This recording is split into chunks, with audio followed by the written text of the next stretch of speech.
तो बच्चों यहाँ तक हम लोगों ने हेनरी लॉ देख लिया और उसके कुछ एप्लीकेशन देख लिए, कुछ क्वेश्चन देख लिए, ठीक है, उसकी कुछ लिमिटेशन देख ली। अब हम लोग का जो next type of solution start हो रहा है वो है liquid in liquid type of solution. Liquid in liquid type of solution, इसमें जो सॉल्यूट है और सॉल्वेंट है दोनों ही लिक्विड होगा, ठीक है ना। सॉल्यूट जो है, सॉल्यूट इज लिक्विड और जो सॉल्वेंट है, सॉल्वेंट इज लिक्विड, दोनों ही लिक्विड है, ठीक है। अब उसके बाद हम यहां पर एक टर्म पढ़ेंगे vapour pressure.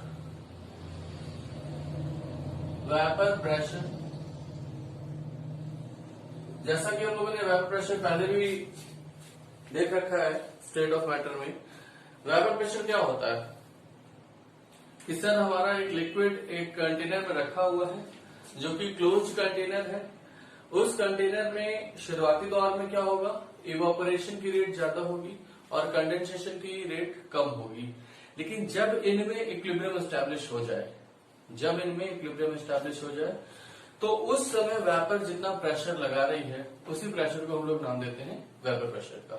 Pressure exerted by vapour when it is placed in a closed container in equilibrium is known as vapor pressure, ठीक। तो यहां पर हम लोग देख रहे हैं कि जो लिक्विड है उसके नेचर पे डिपेंड करता है कि नहीं करता कि वो कितना वेपर प्रेशर लगाएगी। बोलिए, वो लिक्विड कितना प्रेशर लगाएगी, कितना वोलेटाइल होगी, इस पे डिपेंड करता है। यानी सबसे पहला जो पॉइंट है वो है नेचर ऑफ लिक्विड। अगर उसके बीच में इंटरमॉलिक्यूलर फोर्स ऑफ इंट्रैक्शन बहुत ज्यादा हुआ, अगर उस लिक्विड के बीच में इंटरमॉलिक्यूलर फोर्स ऑफ इंट्रैक्शन बहुत ज्यादा हुआ तो क्या होगा, उसके उड़ने की टेंडेंसी कम हो जाएगी और उसका रिजल्ट क्या होगा कि वेपर प्रेशर कम हो जाएगा, ठीक।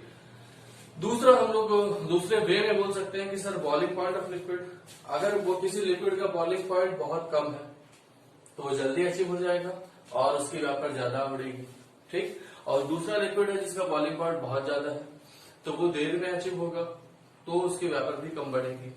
यानी कि sir boiling point of liquid से भी फर्क पड़ रहा है। तीसरा जो है वो है एक्सटर्नल प्रेशर कितना है। तीसरा फैक्टर क्या है, एक्सटर्नल प्रेशर कितना है। अगर हमारा एक्सटर्नल प्रेशर कम है तो जल्दी ही उसकी वेपर प्रेशर जो है वो एटमॉस्फेरिक प्रेशर के बराबर हो जाएगी तो वो जल्दी बॉइल करने लगेगा, ठीक। और अगर मान लो कि एक्सटर्नल प्रेशर बहुत ज्यादा है तो उस केस में क्या होगा कि उसको और ज्यादा गर्माना पड़ेगा, तब उसका वेपर प्रेशर एटमॉस्फेरिक प्रेशर के बराबर होगा और उसका फिर बॉइलिंग स्टार्ट होगी। यानी कि सर यहाँ पर एक्सटर्नल प्रेशर भी फर्क देता है वेपर प्रेशर पर। चौथा जो है वो फैक्टर वो क्या है कि इसमें सॉल्यूट कोई प्रेजेंट है या नहीं प्रेजेंट है। सॉल्यूट नॉन वोलेटाइल सॉल्यूट की बात कर रहे हैं कि नॉन वोलेटाइल सॉल्यूट प्रेजेंट है कि नहीं प्रेजेंट है।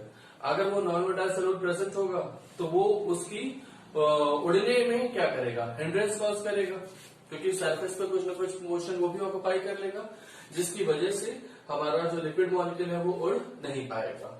हो सकता है कि सर हमने दो लिक्विड ही मिलाया है तो दो लिक्विड के भी केस में ऐसा हो सकता है कि एक लिक्विड दूसरे लिक्विड के बीच में कुछ ना कुछ इंट्रैक्शन रख रहा होगा, कुछ ना कुछ सरफेस एरिया ऑक्यूपाई कर रहा होगा जिससे कि दूसरे लिक्विड को मौका नहीं मिल रहा होगा उड़ने का। तो ये भी हमारा एक क्राइटेरिया हो जाता है कि सर वेपर प्रेशर जो है वो कम हो जाएगा। आया समझ में। तो यहां पर हम लोग को जो डिस्कस करना है वो है राउट लॉ,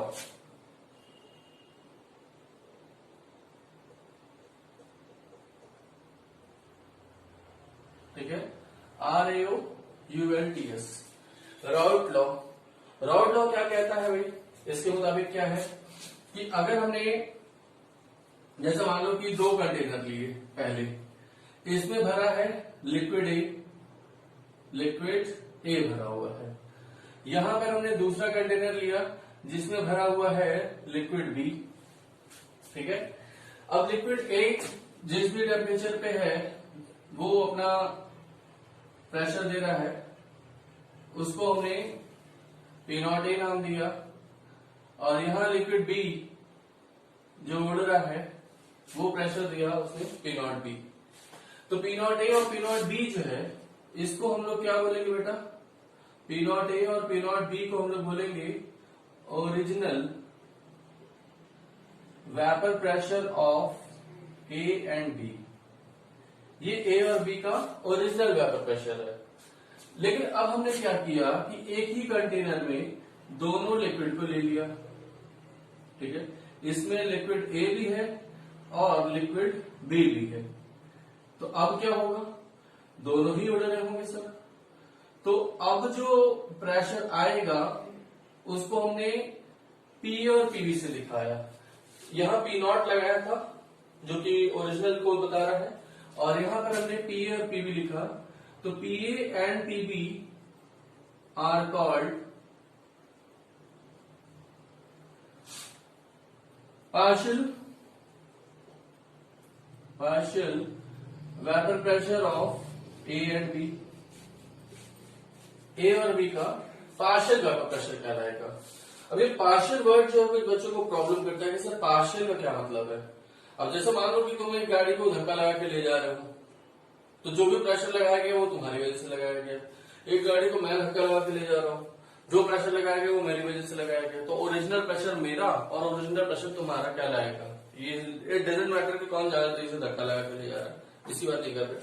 लेकिन जो इंडिविजुअली लगाया गया वो इंडिविजुअल प्रेशर कहलाएगा, जिसको हमने ओरिजिनल का नाम दिया। अब मान लो किसी गाड़ी को हम दोनों लोग मिलकर धक्का लगा रहे हैं, हम भी मिलकर धक्का लगा रहे हो, तुम भी मिलकर धक्का लगा रहे हो, तो अब वो गाड़ी एक सर्टेन स्पीड से आगे बढ़ रही है, ठीक है। वो तेज बढ़ रही है, धीमी बढ़ रही है, इसके बारे में बात नहीं कर रहे हैं। लेकिन अब जो हमने प्रेशर लगाया वो दोनों ने मिलकर लगाया ना, तो जितना प्रेशर हमने लगाया वो मेरा प्रेशर कहलाएगा और जितना प्रेशर आपने लगाया वो आपका प्रेशर कहलाएगा। तो इसी प्रेशर को हम लोग नाम दे रहे हैं पार्शियल प्रेशर का, कि पार्शियल प्रेशर मैंने लगाया, पार्शियल आपने लगाया, ठीक है। तो पी और PV are called partial vapour pressure of A and B, ठीक। तो यहां पर जो टोटल वेपर प्रेशर होगा पी टोटल, वो पीए और पीबी के सम के बराबर होगा। यही चीज बताई किसने, राउट ने, ठीक है। राउट ने ये बताया कि जब दो वोलेटाइल लिक्विड को मिक्स किया जाता है तो total pressure above the solution is equal to sum of partial pressure of each component, ठीक। तो जो इसके स्टेटमेंट है वो मैं लिख रहा हूं कि total pressure above the solution is equal to sum of partial pressure of both the component, ठीक है। दोनों कंपोनेंट के पार्शियल प्रेशर के सम के बराबर होगा। अब हमने देखा कि सर जो पीए की वैल्यू है वो पी नॉट ए से जब कंपैरिजन किया गया तो वो कम पाई गई। पीए की वैल्यू पी नॉट ए से कम पाई गई। पीबी की वैल्यू को अगर हमने देखा तो वो पी नॉट बी से क्या था, कम था, ठीक। तो यहां पे हमने ये कहा कि सर पीए और पीबी तो क्या है, ओरिजिनल वेपर प्रेशर है, और पीए और पीबी जो है वो पार्शियल वेपर प्रेशर है। तो यहां पर इन्होंने जो राउट ने एक रिलेशन दिया कि सर पीए जो है, पीए एंड पीबी जो कि पार्शियल वेपर प्रेशर कहला रहे हैं, ये वैल्यू जो है वो एक्सपेरिमेंटल है। इसको मैं यहां लिख रहा हूं, PA and PB are experimental vapour pressure है। इन्होंने एक रिलेशन दिया कि सर पीए जो है वो बराबर होगा P naught A multiplied by X A, और पीबी जो है वो बराबर होगा P naught B multiplied by X B, ठीक है। P naught A multiplied by X A और P naught B multiplied by X B के प्रोडक्ट के बराबर होगा। अब सर ये वाला जो टर्म अभी तो ये पी नॉट भी तो अकेला था, तो ओरिजिनल था, उसको मैंने नाम दे दिया। अब ये टर्म जो है इसको क्या कहेंगे, तो यहां पर हम लोग एक वर्ड लिखेंगे कि sir P naught A X A और जो P naught B X B है, इसको हम लोग कह रहे होंगे थ्योरेटिकल वेपर प्रेशर। इसको क्या नाम दे रहे होंगे बेटा, थ्योरेटिकल वेपर प्रेशर। क्या नाम दे रहे हैं, थ्योरेटिकल वेपर प्रेशर। इसको मैं ऐसे लिख देता हूं, ठीक है। ये थ्योरेटिकल वेपर प्रेशर। और यहां पर हमारा पीएपीबी जो है वो क्या है, एक्सपेरिमेंटल वेपर प्रेशर। तो यहां पर हमने देखा कि थ्योरेटिकल वेपर प्रेशर जो है वो एक्सपेरिमेंटल वेपर प्रेशर के बराबर हुआ कि नहीं हुआ। Theoretical vapour pressure experimental vapour pressure के बराबर हुआ कि नहीं हुआ, हुआ। तो ये तभी चीज होगी, ये तभी पॉसिबल है जबकि ए और बी में आपस में किसी तरीके की कोई इंटरेक्शन ना हो, ना तो ये एक दूसरे की ओर आ रहे हो, ना ये दूसरे से दूर जा रहे हो, मतलब आराम से आइडियल बिहेवियर रखें। राधे श्याम राधे श्याम राधे श्याम, ठीक। कैसा बिहेवियर रखें, आइडियल बिहेवियर रखें, एक दूसरे से कोई मतलब नहीं है, ठीक है। ए और बी में किसी तरीके की कोई केमिकल रिएक्शन नहीं होनी चाहिए। ए और बी ना तो एक दूसरे को अट्रैक्ट करें ना रिपेल करें। ए और बी ना तो टूटे खुद, मालूम पड़ा कि NaOH है सर एक, उसको पानी में जैसे ही डाला गया लिक्विड सोल्यूशन नहीं था तो वो Na+OH- में तोड़ गया, HCl है वो H+Cl- में तोड़ गया। तो ऐसा नहीं होना चाहिए। डिसोसिएशन या एसोसिएशन जैसी कोई चीज किसी कंपोनेंट की नहीं होनी चाहिए। ये तमाम कंडीशन बताई गई कि सर ये ऐसा होगा तभी हमारा experimental vapour pressure theoretical vapour pressure के बराबर होगा, ठीक है। इतना नोट कर लिया आप लोगों ने। अब यहां पे हम लोग देख रहे हैं कि अगर हम इस वैल्यू को रख दें, पी टोटल की वैल्यू भी हम लोगों ने देखा कि पीए प्लस पीबी है सर, और पीए पीबी की इंडिविजुअल वैल्यू कितनी आ गई, P naught A X A plus P naught B X B, ठीक है। पी टोटल की जो वैल्यू है वो कितनी है, P naught A X A plus P naught B X B, इनके सम के बराबर आई।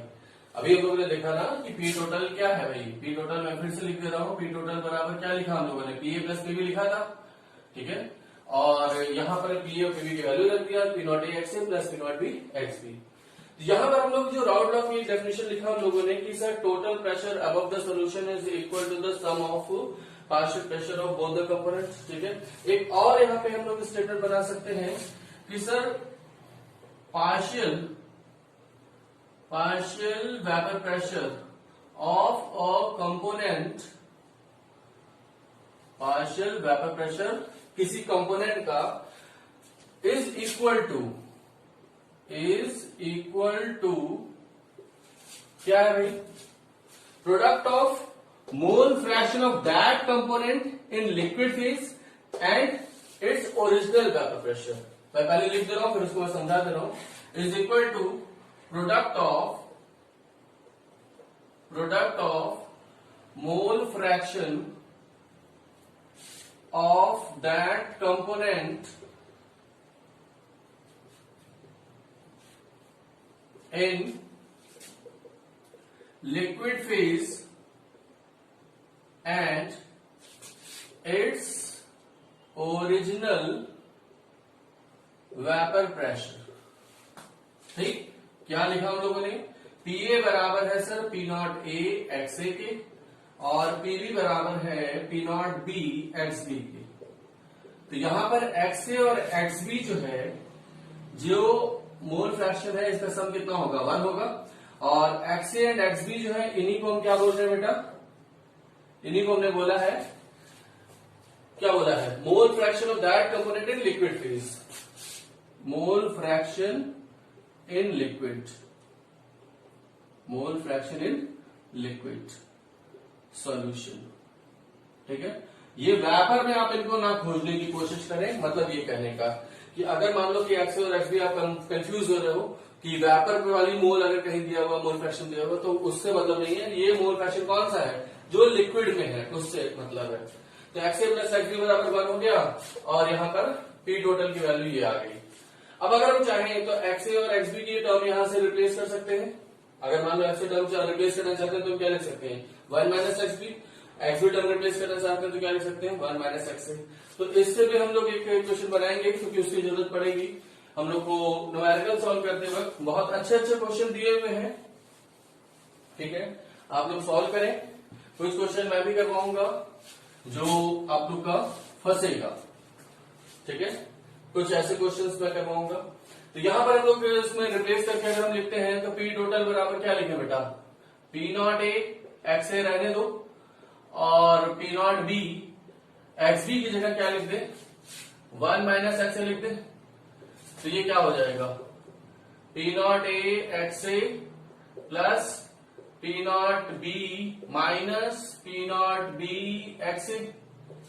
बोलो भाई, अब पी नॉट बी को अगर हमने पहले लिख लिया और प्लस लगाया, इस टर्म में से P not x A common ले लेते हैं, एक्स ए कॉमन ले लो तो क्या बचा, P naught A minus P naught B, ये पी टोटल आ गया। समझ में आ रहा है भाई, पी नॉट बी यहां पे निकाल के पहले लिख लिया, अब ये टर्म माइनस ये टर्म, अब इसमें एक्स ए कॉमन है तो एक्स ए बाहर ले लिया, तो P naught A minus P naught B ये बचा।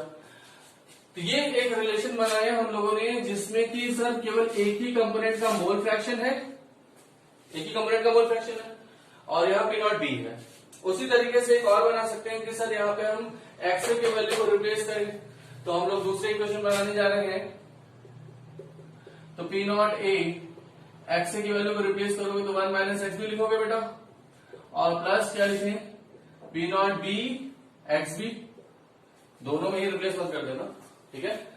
तो यहां पर हमने इसको रिप्लेस किया तो 1 माइनस एक्स बी लिखा और P naught B X B ऐसे लिखा। अब इसको सॉल्व करो जल्दी से, क्या आएगा, तो P naught A minus P naught A X B plus P naught B X B. तो यहां से पी नॉट ए ऐसे रहने दें, पलट करके इसमें से एक्स बी कॉमन ले लो प्लस एक्स बी, तो क्या हो जाएगा, पी नॉट बी बचा और माइनस में क्या आया, पी नॉट ए, ठीक है। तो ये पी टोटल हो गया, आया समझ में ये चीज, ठीक है भाई। अब यहाँ पे जैसे इसको जस्टिफाई कैसे करेंगे हम लोग कि सर ये इक्वेशन सही है या नहीं, ठीक। इसको देखो, एक तो ये तरीका है कि सर हम इसको याद करें, ये इक्वेशन याद करें, ये तो सबको याद है, ये याद कर ले, ये याद कर ले, सर हम कोई भी क्वेश्चन आएगा कर देंगे। दूसरा कि सर हमें ये तैयार है, हम इसमें ट्रांसफॉर्म कर लेंगे अपने रिक्वायरमेंट के मुताबिक, ठीक। अब जैसे सपोज करो कि मैं इससे सॉल्व कर रहा हूं कि अगर हमने कहा कि एक्स बी की वैल्यू सर हम दे देते हैं 0, एक्स बी की वैल्यू 0 आने का मतलब क्या है कि sir x A plus X B बराबर 1 है और एक्स बी की वैल्यू 0 यानी एक्स ए बराबर क्या आ गया 1, एक्स ए बराबर 1 है मतलब कि सर सॉल्यूशन में अकेला ए प्रेजेंट है। अगर भैया मोल फ्रैक्शन 1 आने का मतलब क्या है, किसी कंपोनेंट का मोल फ्रैक्शन 1 आने का मतलब दूसरे का मोल फ्रैक्शन है ही नहीं, दूसरे मोल्स है ही नहीं कुछ, तभी तो आएगा। तो यहां पर हम देखते हैं कि सर अकेला ए होगा तो प्रेशर कितना आएगा, पी टोटल जो है वो पी नॉट ए के बराबर आएगा। जरा देखो, एक्स बी की वैल्यू अगर हम 0 कर दें तो 0 से मल्टीप्लाई किया तो ये टर्म पूरा खत्म कि नहीं खत्म, तो सर पी टोटल बराबर क्या आ गया, पी नॉट ए आया कि नहीं आया। तो इस कंडीशन में पी टोटल बराबर पी नॉट ए आया कि नहीं आया, आया सर, आया समझ में। अगर हम चलो ये कर दें कि एक्स बी की वैल्यू 1 कर देते हैं, एक्स बी की वैल्यू 1 करें मतलब अब प्योर बी है, एक्स बी की वैल्यू 1 कब आएगी, जब एक्स 0 हो, यानी कि प्योर बी है। तो प्योर बी अगर है तो उसकी जो पी टोटल है वो किसके बराबर होगी, पी नॉट बी के बराबर होगी। जरा देखिए पी नॉट बी आ रहा है कि नहीं आ रहा है। एक्स बी की वैल्यू 1 रखो, 1 रख के मल्टीप्लाई करोगे तो क्या हो जाएगा sir, P naught A plus P naught B minus P naught A, तो minus P naught A plus P naught A cancel हुआ तो क्या बचा, पी टोटल बराबर पी नॉट बी। तो इस कंडीशन में पी टोटल किसके बराबर है, पी नॉट बी के बराबर है, आया समझ में। तो यहां से जस्टिफाई हो गया कि सर आपका कैसे सॉल्व करना है। अब जैसे तुम्हें यहीं पे एक क्वेश्चन बना के दे देंगे कि यहाँ पे तो सर्टेन न्यूमेरिकल वैल्यू है, यहाँ पे सर्टेन न्यूमेरिकल वैल्यू है, आपको पी नॉट ए और पी नॉट बी की वैल्यू बतानी है कि कितनी होगी, नोट कीजिए।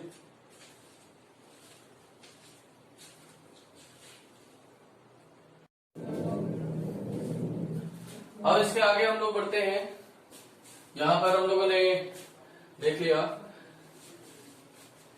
राउट लॉ।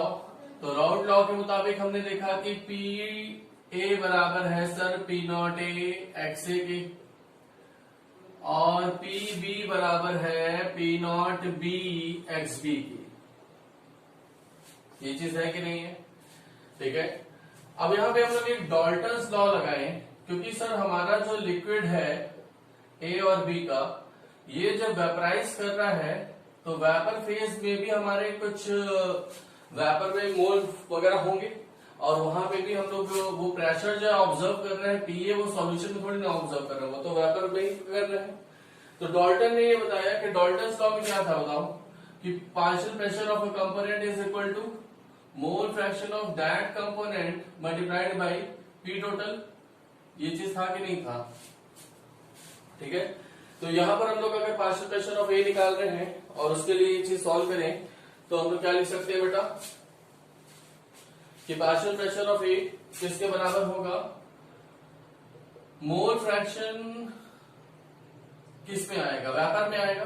तो YA और YB हमने माना, YA एंड YB ये मोल फ्रैक्शन है किसमें, मोल फ्रैक्शन है इन वेपर। ठीक है, और A और B का जो मोल फ्रैक्शन लिक्विड में है, लिक्विड में क्या है, XA and XB, XA and XB are mole fraction in liquid. ये चीजें हमें ध्यान रखना होगा। तो PA बराबर हो गया P टोटल मल्टीप्लाइड बाई, हम क्या लिख सकते हैं, मोल फ्रैक्शन YA का। ठीक है, और इसी तरीके से PB बराबर क्या लिखेंगे, P total multiplied by YB। ठीक है, देखो कुछ बुक्स में अलग अलग सिंबल्स यूज कर सकते हैं, यहाँ XA यूज किया, यहाँ XA डैश यूज किया हुआ है। ठीक है, तो उससे कोई फर्क नहीं पड़ता, सिंबल से हमारी नॉलेज नहीं चेंज होने वाली। ठीक है, तो YA और YB जो है ये मोल फ्रैक्शन में माने हैं वेपर फेज में, और XA और XB में माने हैं मोल फ्रैक्शन इन लिक्विड फेज में। तो यहां से हम देख रहे हैं कि सर PA बराबर P नॉट A XA है, और यहां से निकल के आ रहा है कि PA बराबर है P total multiplied by YA। यहाँ पे हमारा PB बराबर है P नॉट B XB के, और यहाँ PB बराबर है P total multiplied by YB के। दोनों से ही सॉल्व करने पर PA ही निकल रहा है अगर, तो हम इन दोनों क्वांटिटी को बराबर कर सकते हैं कि नहीं कर सकते, बिल्कुल कर सकते हैं। तो यहां से हम लोग लिख सकते हैं P नॉट A XA बराबर YA multiplied by P total, या यहां से YA बराबर लिख लो, YA बराबर क्या हो जाएगा बेटा, P not A XA upon में P टोटल। सिमिलरली इनको अगर हम देखें यहाँ पे P not B multiplied by XB बराबर कितना है, P total multiplied by YB। यहां से YB की वैल्यू निकालोगे तो कितना हो जाएगा, P not B XB upon में P टोटल। तो mole fraction in liquid phase और वेपर फेज दोनों का ही सम कितना होगा, 1 होगा। XA और XB का सम हम लोगों ने देखा था 1 है, तो YA और YB का भी सम कितना होगा, ये भी तो 1 होगा कि नहीं होगा, बिल्कुल। वीडियो के लास्ट तक देखिए क्योंकि इसमें कुछ अच्छे क्वेश्चन करवाने वाले हैं। तो ये नहीं कि सर हमारे पास ये नोट्स है तो हम केवल रिवीजन ही पॉइंटर्स देख रहे हैं और स्पीड बढ़ा के देख रहे हैं। नो डाउट कि जो वो लोग रिवीजन कर रहे हैं वो थोड़ा 1.5 1.25 पे रिवीजन करें, वो बेटर है। फोन थोड़ा सा साफ कर लें, क्योंकि अगर मान लो कहीं ब्लर हो रहा है, कहीं किसी बच्चों की ये प्रॉब्लम आई कि सर थोड़ा सा ब्लर हो रहा है, तो कोई बात नहीं, आप थोड़ा सा फोन साफ कर लें। फोन में ना पढ़ के लैपटॉप या कंप्यूटर में अगर आप देख के पढ़ेंगे तो थोड़ा और बेटर विजुअलाइजेशन होगा।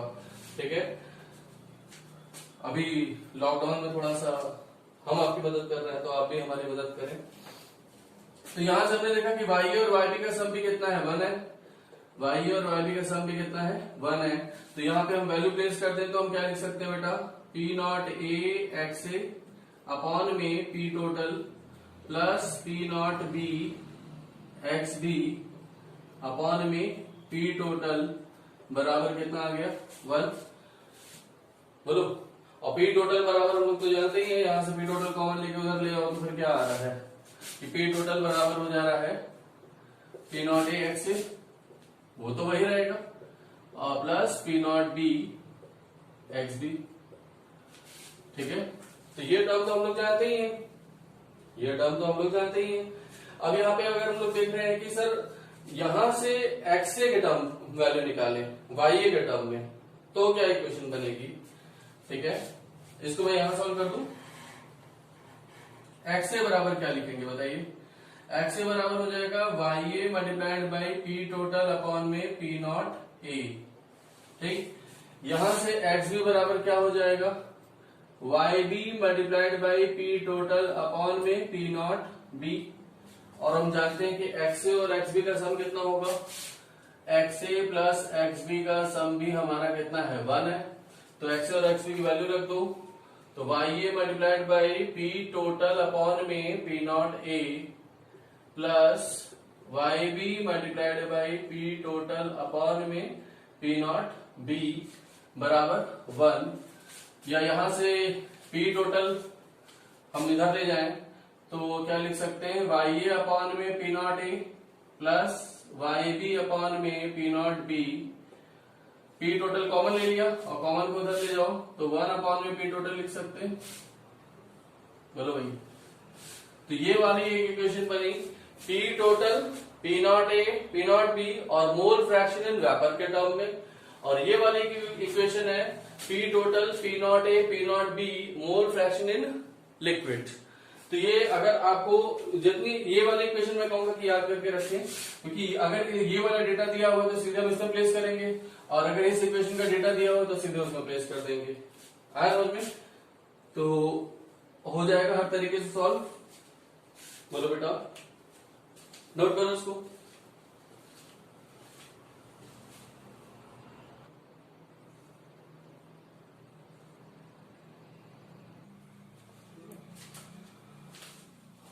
होप सो नोट कर लिया बेटा आप लोगों ने। ये चीज मैंने एडिशनल कर दी, यहाँ पे जरूर से लिख लेंगे कि ये वाला जो इक्वेशन आपके वैलिड है in terms of mole fraction in vapour.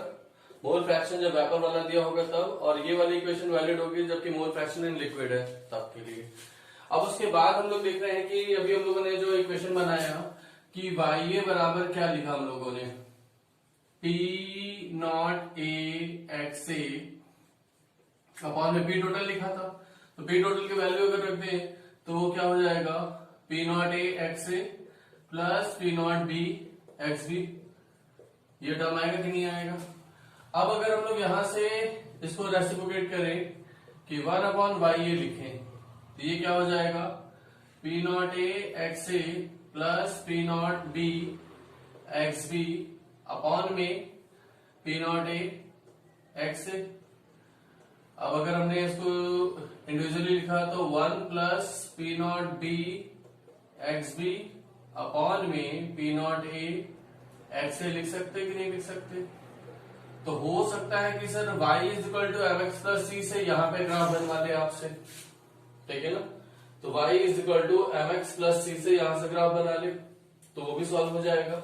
लेकिन यहाँ पे जो एक बाई कन्वेंशन एक ग्राफ बनवाते हैं वो मैं निकाल रहा हूं कि वाई और एक्स के बीच 1 अपॉन वाई और 1 अपॉन एक्स के बीच में ग्राफ जो होगा वो कैसा होगा।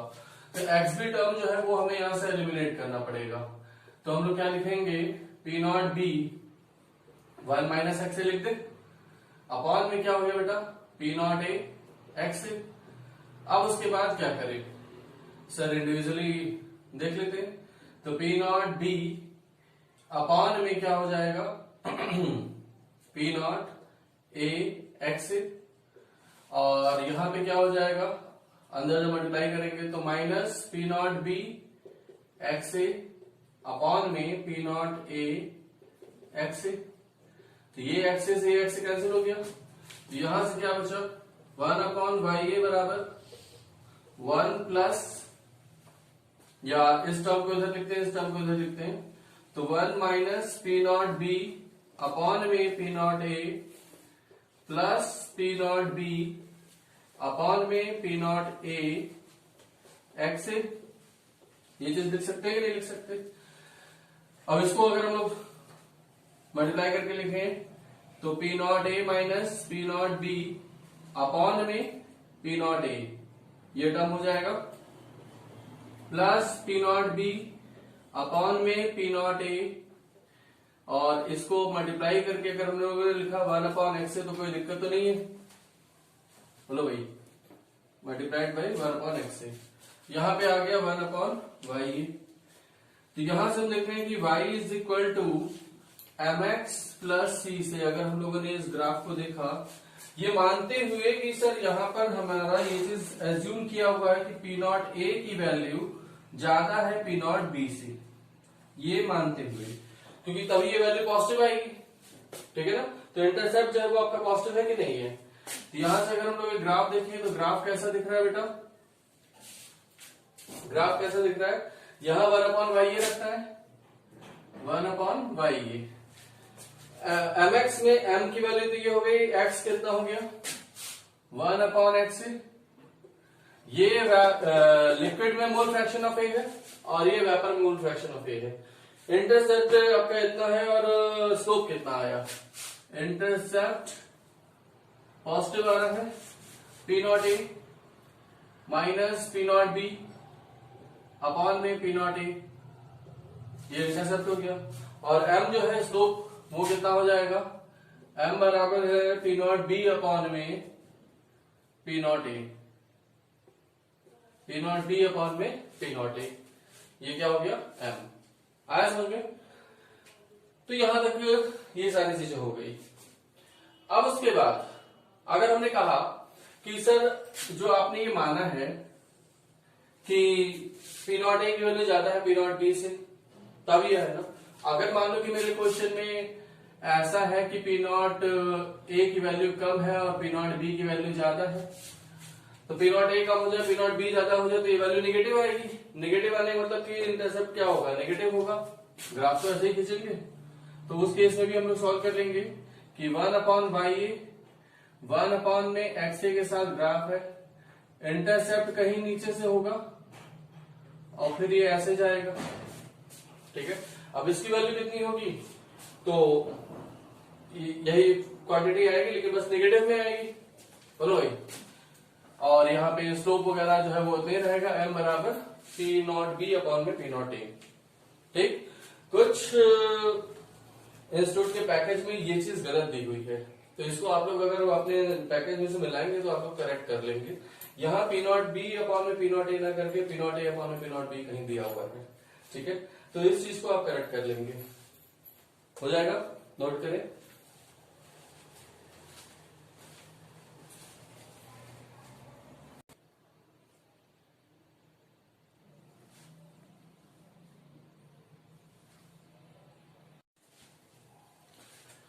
तो यहां तक बच्चों हम लोगों ने देख लिया कि कैसे हमें ग्राफ अगर प्लॉट करना हो mole fraction in vapour phase और mole fraction in liquid phase के बीच में, और वो भी जबकि उनके इनवर्स का रिलेशन हो, जो कि काफी टफ है, उसको थोड़ा सा देखना पड़ेगा हम लोग को कई बार, तो ये चीजें तैयार होंगी।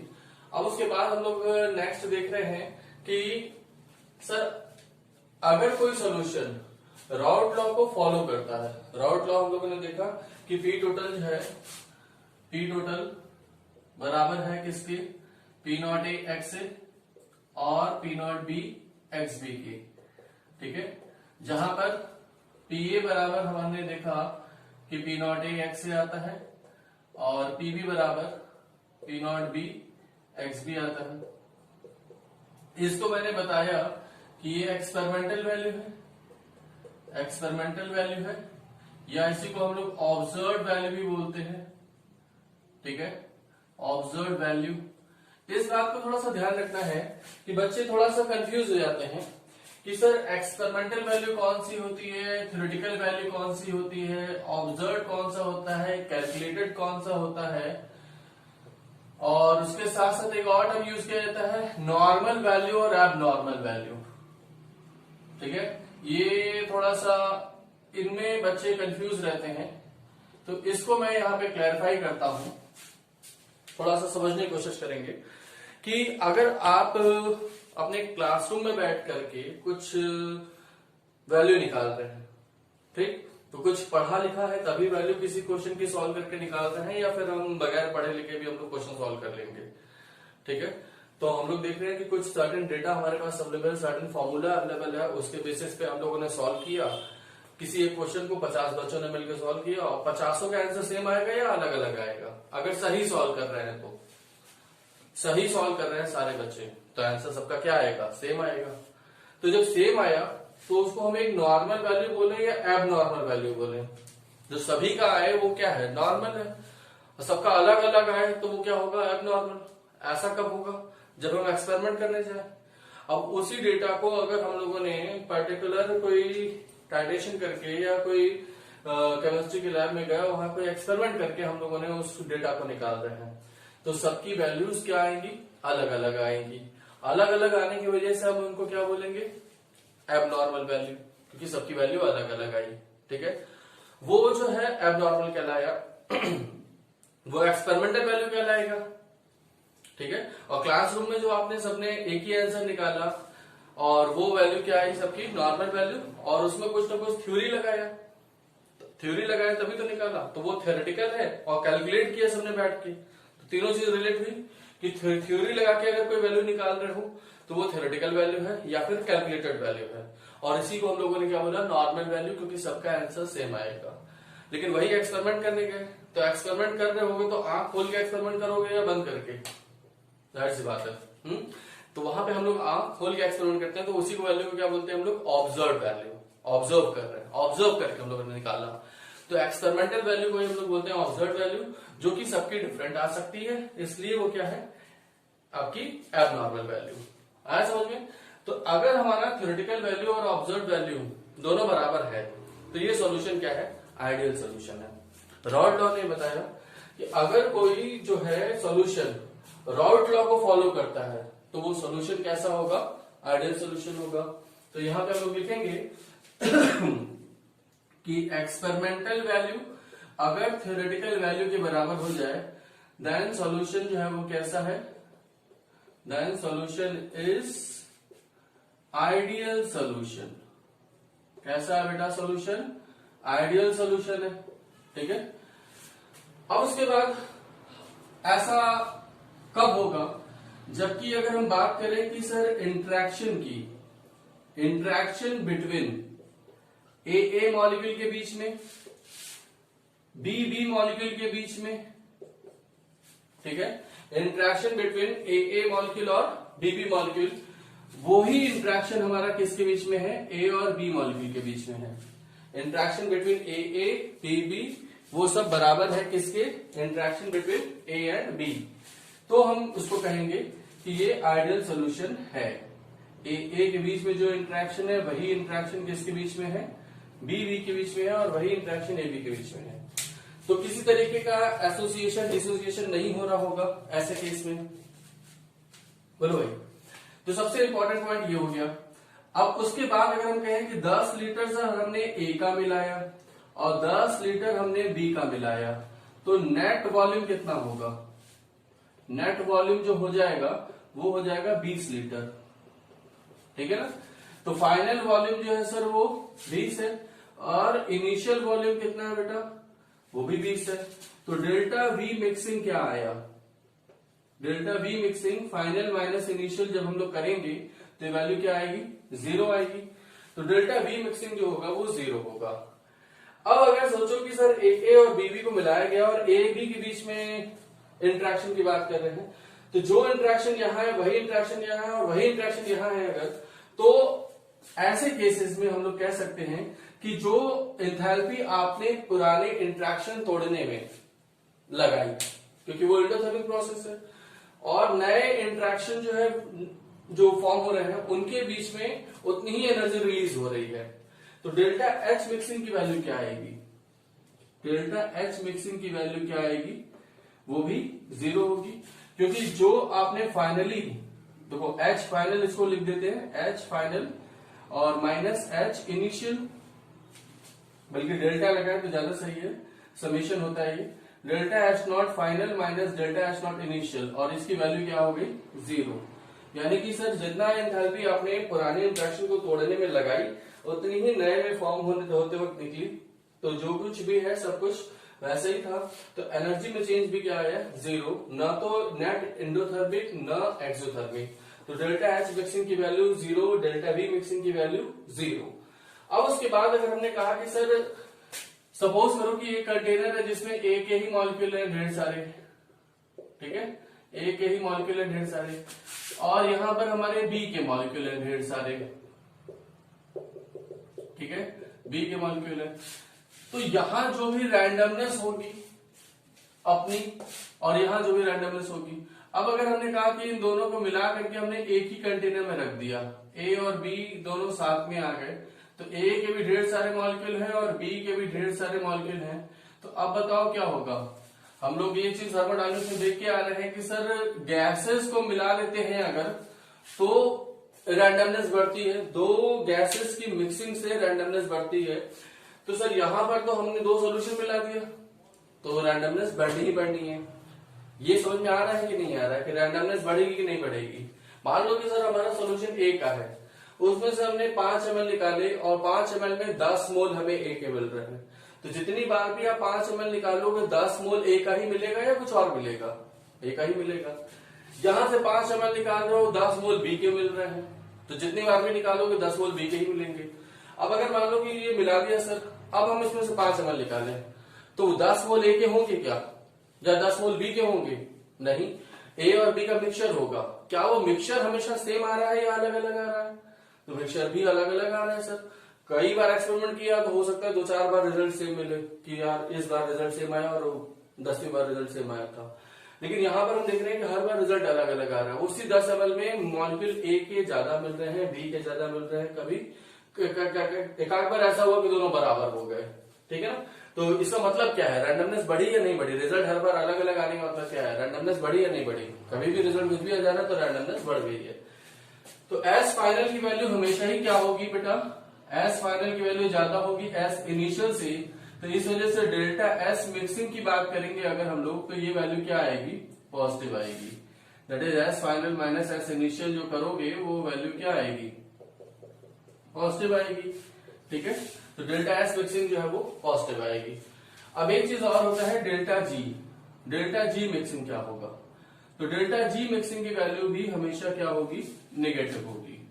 ठीक है, डेल्टा एच मिक्सिंग जिस तरह पॉजिटिव होता है उसी तरीके से डेल्टा जी मिक्सिंग क्या आएगा, नेगेटिव आएगा। कैसे नेगेटिव आएगा एक बार इसको भी देख लेते हैं। डेल्टा जी बराबर हमारे पास रिलेशन है डेल्टा एच माइनस जी डॉट डेल्टा एस। अब डेल्टा एच की वैल्यू तो हमने कह दी कि सर 0 है, डेल्टा एच मिक्सिंग कितना है, 0 है।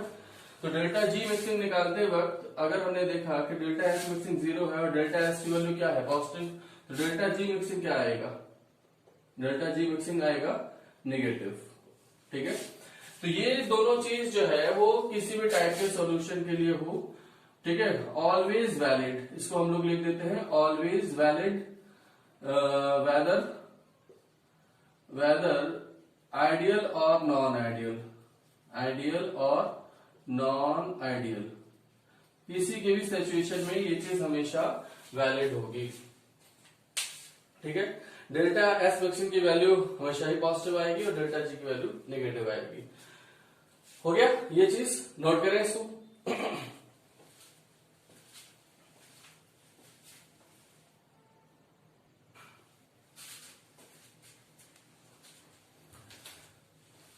अब यहाँ पे बेटा हम लोग ने इतना नोट कर लिया, उसके बाद देखते हैं, जैसे कुछ लोग को यहाँ पे कंट्रोवर्सी हो सकती है कि सर डेल्टा एच की वैल्यू कभी यहाँ पे तो 0 आ गई, कभी पॉजिटिव आ रही है नॉन आइडियल में, कभी नेगेटिव आ रही है, तो उससे क्या रिलेशन आएगा, उससे चेंज हो सकता है।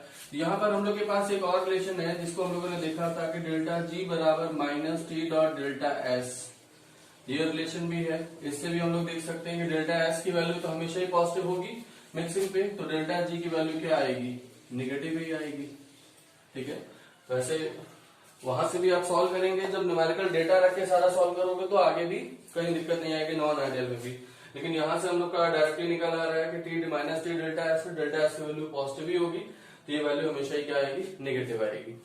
अब उसके बाद नेक्स्ट हमारा है कि ग्राफ बनाना है मोल फ्रैक्शन और वेपर प्रेशर के बीच में। ठीक है, ये ग्राफ कैसा आता है ये चीज हम लोग को जानना जरूरी है। और दूसरा कुछ एग्जांपल की सर किस किस तरीके के सॉल्यूशन जो है वो आइडियल सॉल्यूशन की तरह बिहेव करते हैं। तो पहला पेयर है, पेयर ऑफ एग्जांपल्स यहाँ पे हमें याद रखने हैं, बेंजीन टॉलुइन, एक ही फैमिली के मेंबर्स होंगे जिससे कि उनका बिहेवियर में बहुत ज्यादा चेंज नहीं आएगा। तो बेंजीन टॉलुइन, ठीक है, क्लोरो बेंजीन, ब्रोम बेंजीन, ठीक, एन हेक्सेन, एन हेप्टेन और इथाइल क्लोराइड, इथाइल ब्रोमाइड, ये 4 एग्जांपल्स मेरी तरफ से आपके लिए है। इन चारों को याद रखना जरूरी है। आपके देखो जो लोग बोर्ड लेवल पे फोकस कर रहे हो, वो बोर्ड लेवल पे फोकस कर रहे हो, उनके लिए आता है कि what is ideal solution explain with 2 examples. तो बाकी चीजें delta H, delta G, delta S, delta B, वो सारी चीजें दिखानी है, इंट्रैक्शन के बारे में बताना होगा उनको, सारी चीजें, किसी भी तरीके का एसोसिएशन डिसोसिएशन नहीं होना चाहिए, ये बताना होगा, ये ग्राफ बताना पड़ सकता है। और एग्जांपल्स में वो 2 एग्जांपल्स लिख दिए कि भाई 2 एग्जांपल लिख के आने, तो इनमें से 2 एग्जांपल ये बच्चों को तैयार रहता है बड़ी आसानी से, तो वो याद कर लेते हैं। लेकिन अगर मान लो कि यही क्वेश्चन ऑप्शन वाइज आ गया, ऑब्जेक्टिव क्वेश्चन आ गया जिसमें कि आपको ये दोनों एग्जांपल दिए हुए हैं, तो फिर वहां बच्चा तो ये दोनों याद करके गया हुआ, तो उसमें क्वेश्चन सॉल्व नहीं हो पाएगा। तो इस बात का ध्यान रखना है कि जितने भी एग्जाम्पल बता रहे हैं, अभी पॉजिटिव निगेटिव में ढेर सारे एग्जाम्पल मैं बताऊंगा, तो वो सारे एग्जाम्पल्स आपको तैयार करके रखने हैं। फिर अभी हम लोग वेपर प्रेशर और मोल फ्रैक्शन में ग्राफ खींचने जा रहे हैं। यहां पर हमने माना कि मोल वेपर प्रेशर जो है वो A का ज्यादा है और B का क्या है, कम है।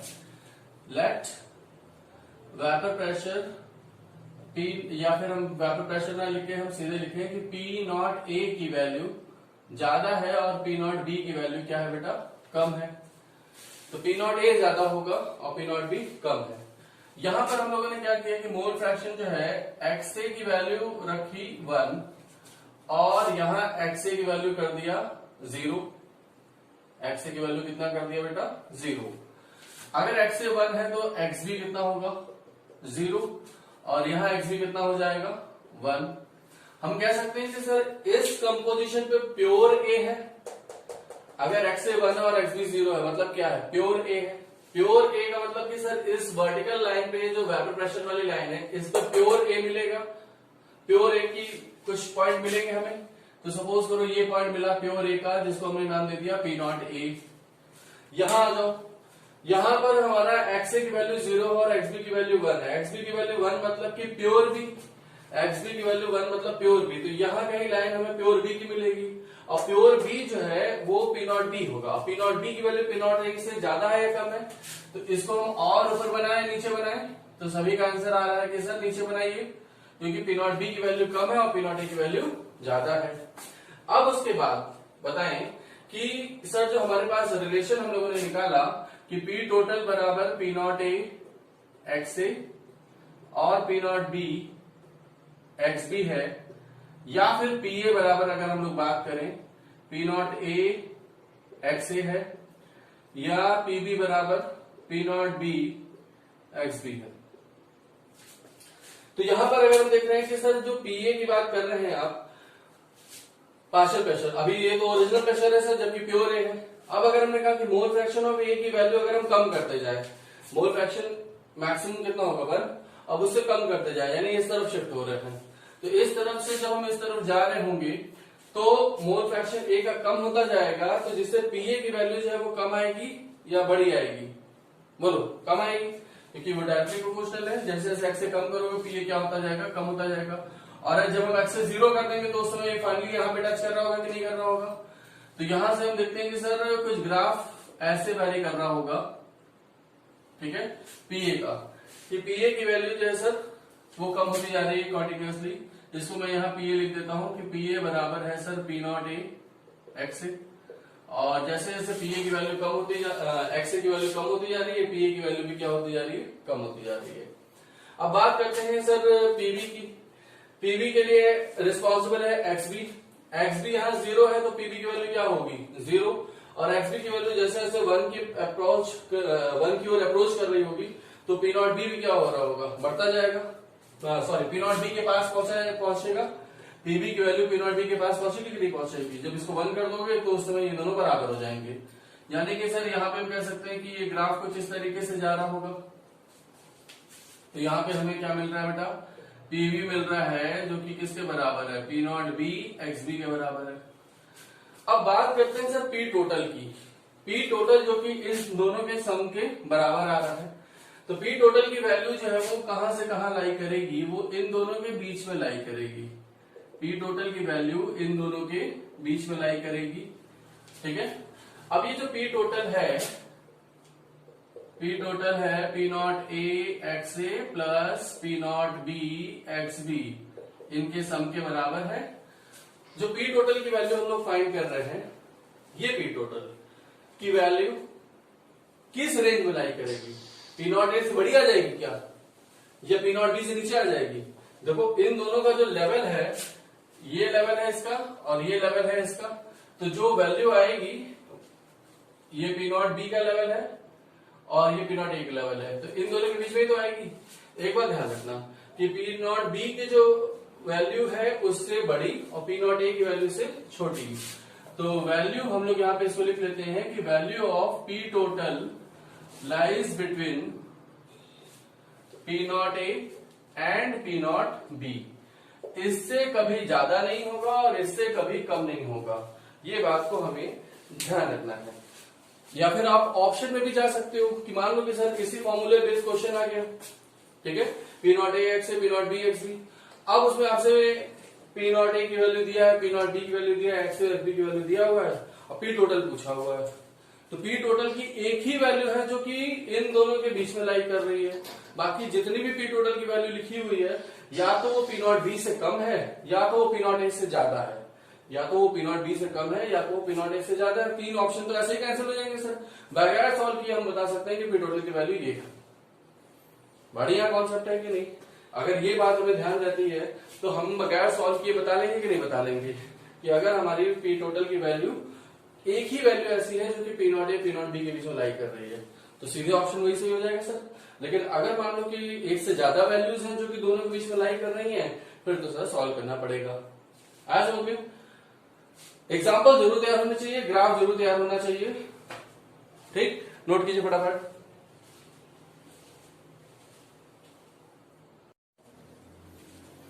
अब यहां हम लोग ये क्वेश्चन करते हैं बेटा कि 1 mole each of A and B are mixed to form an ideal solution. ठीक, एक एक मोल दोनों के मिलाए गए हैं और आइडियल सोल्यूशन बनाया जा रहा है। Where original vapour pressure of A is 20 and B is 80। ठीक है, दोनों के ओरिजिनल वेपर प्रेशर बता दिए गए हैं। एक कंटेनर है हमारे पास जिसमें 1 मोल हमारा ए का है और 1 मोल ही क्या है, बी है। तो मोल फ्रैक्शन ऑफ ए कितना हो जाएगा, half. Mole fraction of B कितना हो जाएगा, हाफ। जब मोल बराबर होते हैं तो मोल फ्रैक्शन आधा आधा हो जाता है। सॉल्व करना चाहो तो कर सकते हो। एक्स ए बराबर क्या लिखेंगे, 1/1 + 1 तो कितना आया 1/2। ठीक है ना, उसी तरीके से एक्स बी भी 1/2। तो पहला क्वेश्चन पूछा जा रहा है कि विच इज मोर वोलेटाइल, इन दोनों में से ज्यादा वोलेटाइल किसका, वोलेटिलिटी किसकी है। तो हम देख रहे हैं कि किसी भी टेम्परेचर पर अगर हम इसका वेपर प्रेशर कम पा रहे हैं और इसका वेपर प्रेशर ज्यादा है यानी ज्यादा वोलेटाइल है, तो विच इज मोर वोलेटाइल, तो आंसर क्या हो जाएगा, बी। आंसर क्या हो जाएगा, बी, क्योंकि उसके वेपर ज्यादा उड़ रही है तो उसका वोलेटाइल नेचर ज्यादा है। जिसका बॉइलिंग पॉइंट ज्यादा है, जाहिर सी बात है कि सर ये जल्दी अचीव हो जाएगा। ठीक है ना, अगर हम देख रहे हैं कि किसी का वेपर प्रेशर जो है वो ज्यादा आ रहा है यानी कि वो जल्दी जल्दी उड़ रहा है, जल्दी जल्दी उड़ रहा है मतलब उसका बॉइलिंग पॉइंट क्या है, कम है। और जो देर में उड़ रहा है यानी इसका बॉइलिंग पॉइंट क्या है, ज्यादा। तो which has more boiling point, का आंसर क्या हो जाएगा, ए। आया समझ में? जैसे हम लोग एग्जांपल ले लेते हैं बेटा कि अल्कोहल और वाटर का मिक्सचर है, ठीक है ना। अल्कोहल और वाटर के मिक्सचर में अगर हम देखें तो वाटर का बॉइलिंग पॉइंट है 100 और अल्कोहल का होता है 70 के अप्रॉक्स। ठीक है, तो हम देख रहे हैं कि सर जो 70 के अप्रॉक्स है तो जल्दी उड़ रहा होगा, जल्दी उड़ रहा होगा, और जो 100 है उसको तो 100 का इंतजार कर रहा है ना, तो उसकी वेपर प्रेशर क्या रहेगी, कम। ठीक, तो जिसकी वेपर प्रेशर कम है उसके बॉइलिंग पॉइंट क्या होगा, ज्यादा होगा, और जिसका वेपर प्रेशर ज्यादा आ रहा है उसका बॉइलिंग पॉइंट क्या होगा, कम होगा। फिर कह रहे हैं मोल fraction of A in liquid बताइए, तो बता दिया हम लोगों ने, मोल फ्रैक्शन ऑफ ए भी बता दिया और बी भी बता दिया कि दोनों ही कितने हैं, हाफ हाफ है। अब कह रहा है पी टोटल बताओ, तो पी टोटल का फॉर्मूला हमारे पास क्या है, P naught A X A और plus P naught B X B. सारे फॉर्मूले फटाफट याद हैं तो क्वेश्चन जल्दी जल्दी सॉल्व हो जाएगा। पी नॉट ए की वैल्यू कितनी है 20 और मोल फ्रैक्शन कितना है बेटा 1/2। पी नॉट बी की वैल्यू कितनी है 80 और मोल फ्रैक्शन कितना है 1/2।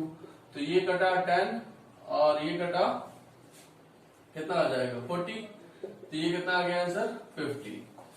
ठीक है, अब उसके बाद फिर कह रहा है कि मोल fraction of A and B in vapour phase, नहीं आई भाई 10, ये पीए है और ये पीबी है, पीए की वैल्यू 10 है तो 10/50 कितना आ गया 1/5 दैट इज 0.1/5 दैट इज 0.2 या 20% अब कह सकते हैं।